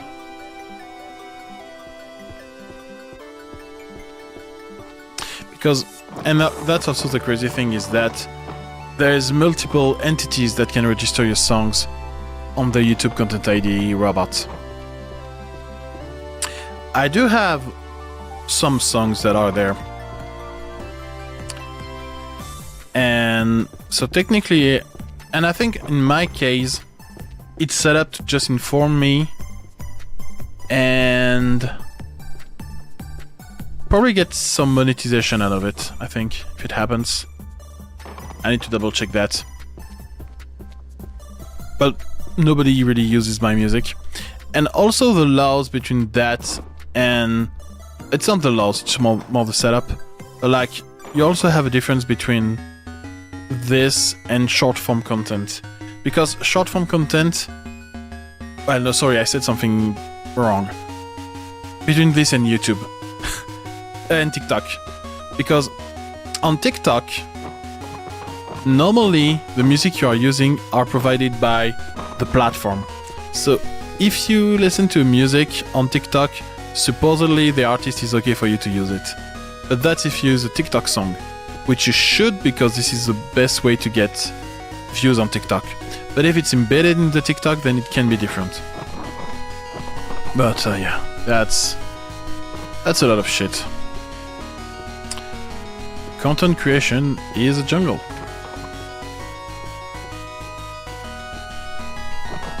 I've seen a lot of small channels growing a lot from reacting to music, and hence, about like production and stuff, so it could be fun. Yeah, I mean, I know that I don't want to take the risk. I don't know if... I think something I would be done to do would be if there were some small musicians that would come to me with their piece of music, and then I could react, advise them, and give them some visibility, that I would be super down to do. I'm not nowhere near big enough to do something like that, but that is the kind of content I would love to do. Now, just reacting to, you know, a big piece of music,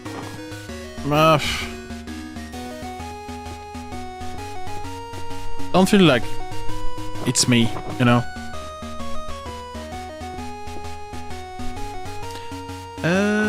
Okay, so bluish. I think we're almost out of bluish. Yeah. And also, reacting to music is kind of more work than you might think. So right now I'm just... I first need to finish all the administrative stuff about unemployment, then figure out where I need to spend my time and how much I'm gonna give to the channel. So that is like my first priority there. Because I really want to stream more overall. First of all. And I want to do more YouTube content, more long-form content. And once that is sorted out, then I can start to think, okay, how can I make things evolve? Did you get fired already? I forgot. Yeah. I was fired 2 months ago, but my contract was still running up until the 30th of June. So I'm officially unemployed since the 1st of July. But I still have to go through all the administrative bullshit of saying, hey, I'm unemployed, what can I get as compensation for that? And this always takes a bit of time. Because I need to get some documents from a couple of places. Then I need to send them, finish my, you know, application and all that. So yeah, it's right now it's kind of what I'm doing, you know, every day. Big news for the unemployed finally addressed to you too. Yeah.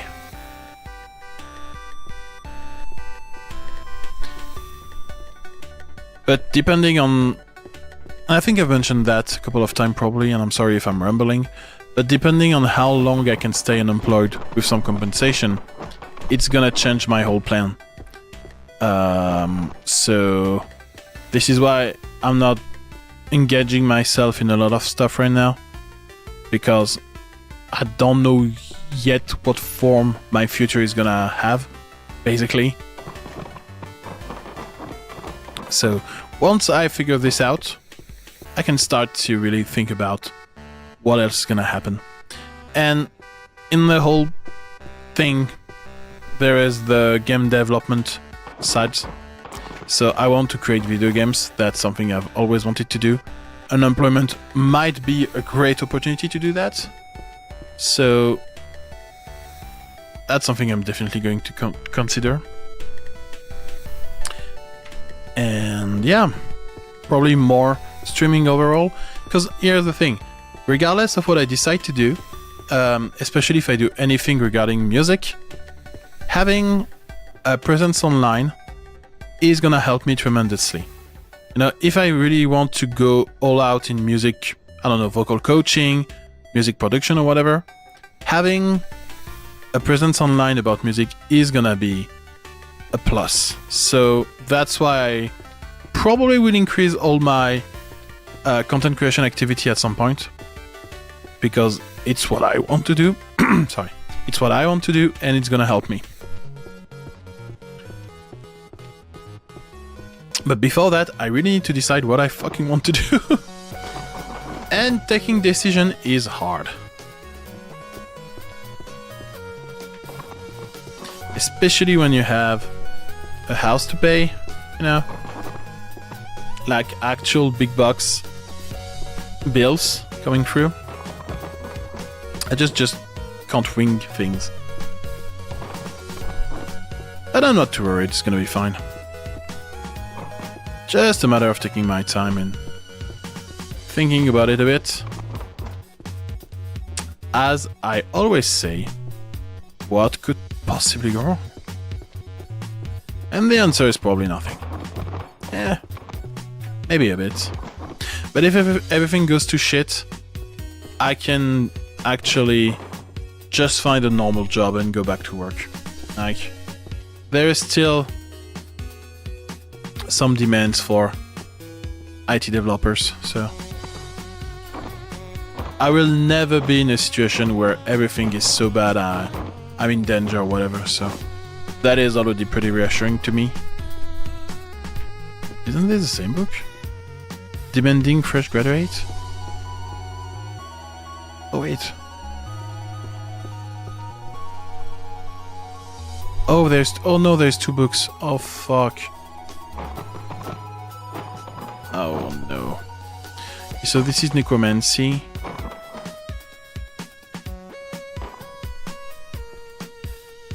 There we go. To necromancy.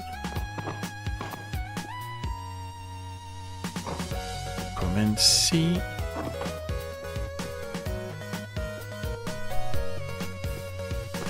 Alright, so you can stay. Oh god, I need to redo the pile. Freak. Come on. There we go. Cool, cool, cool. Alright. Are we done? I think we are. My trash pile is not there anymore. So this monsterology thing is not complete, so I cannot put them... I mean, I could put what I have on the shelf, but I don't want to. Perfect. 1, 2, 3, 4, 5, 6, 7, 8. 1, 2, 3, but it is not complete. Earth. You have 8.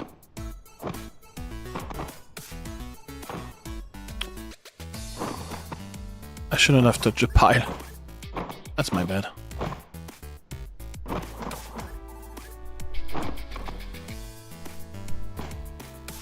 Good. I don't have enough. 3, 4, 5, 6, no. No, no. 1, 2, 3, 4, 5, 6. Wait.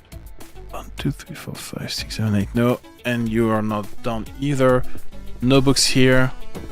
Here I'm missing 2 as well. 1, 2, 3, 4, 5, 6, 7, 8. This is not complete.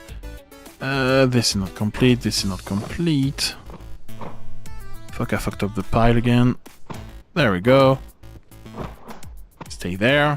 That's not done. That's not done. That's definitely not done, but you can go up 1. Should I bought the wheel with 500 topics? Well, again, I'm just gonna... I said I was gonna leave anyway, so... This is just... I mean, it's been doing for 4 hours now, so, you know... Right now I was just finishing sorting this pile. And I said I would stop after that. And that is what I'm gonna do. I'm gonna be a good boy and stop there. Just as I promised. Alright!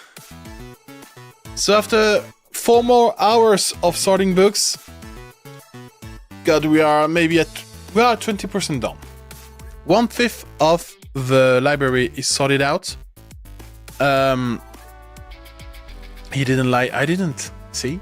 Sometime I can say true. But also, I'm concerned because the game is crashing right now. So I hope my save is gonna be right. Anyway, thank you so much for being here. Take care of yourself. Don't forget to drink.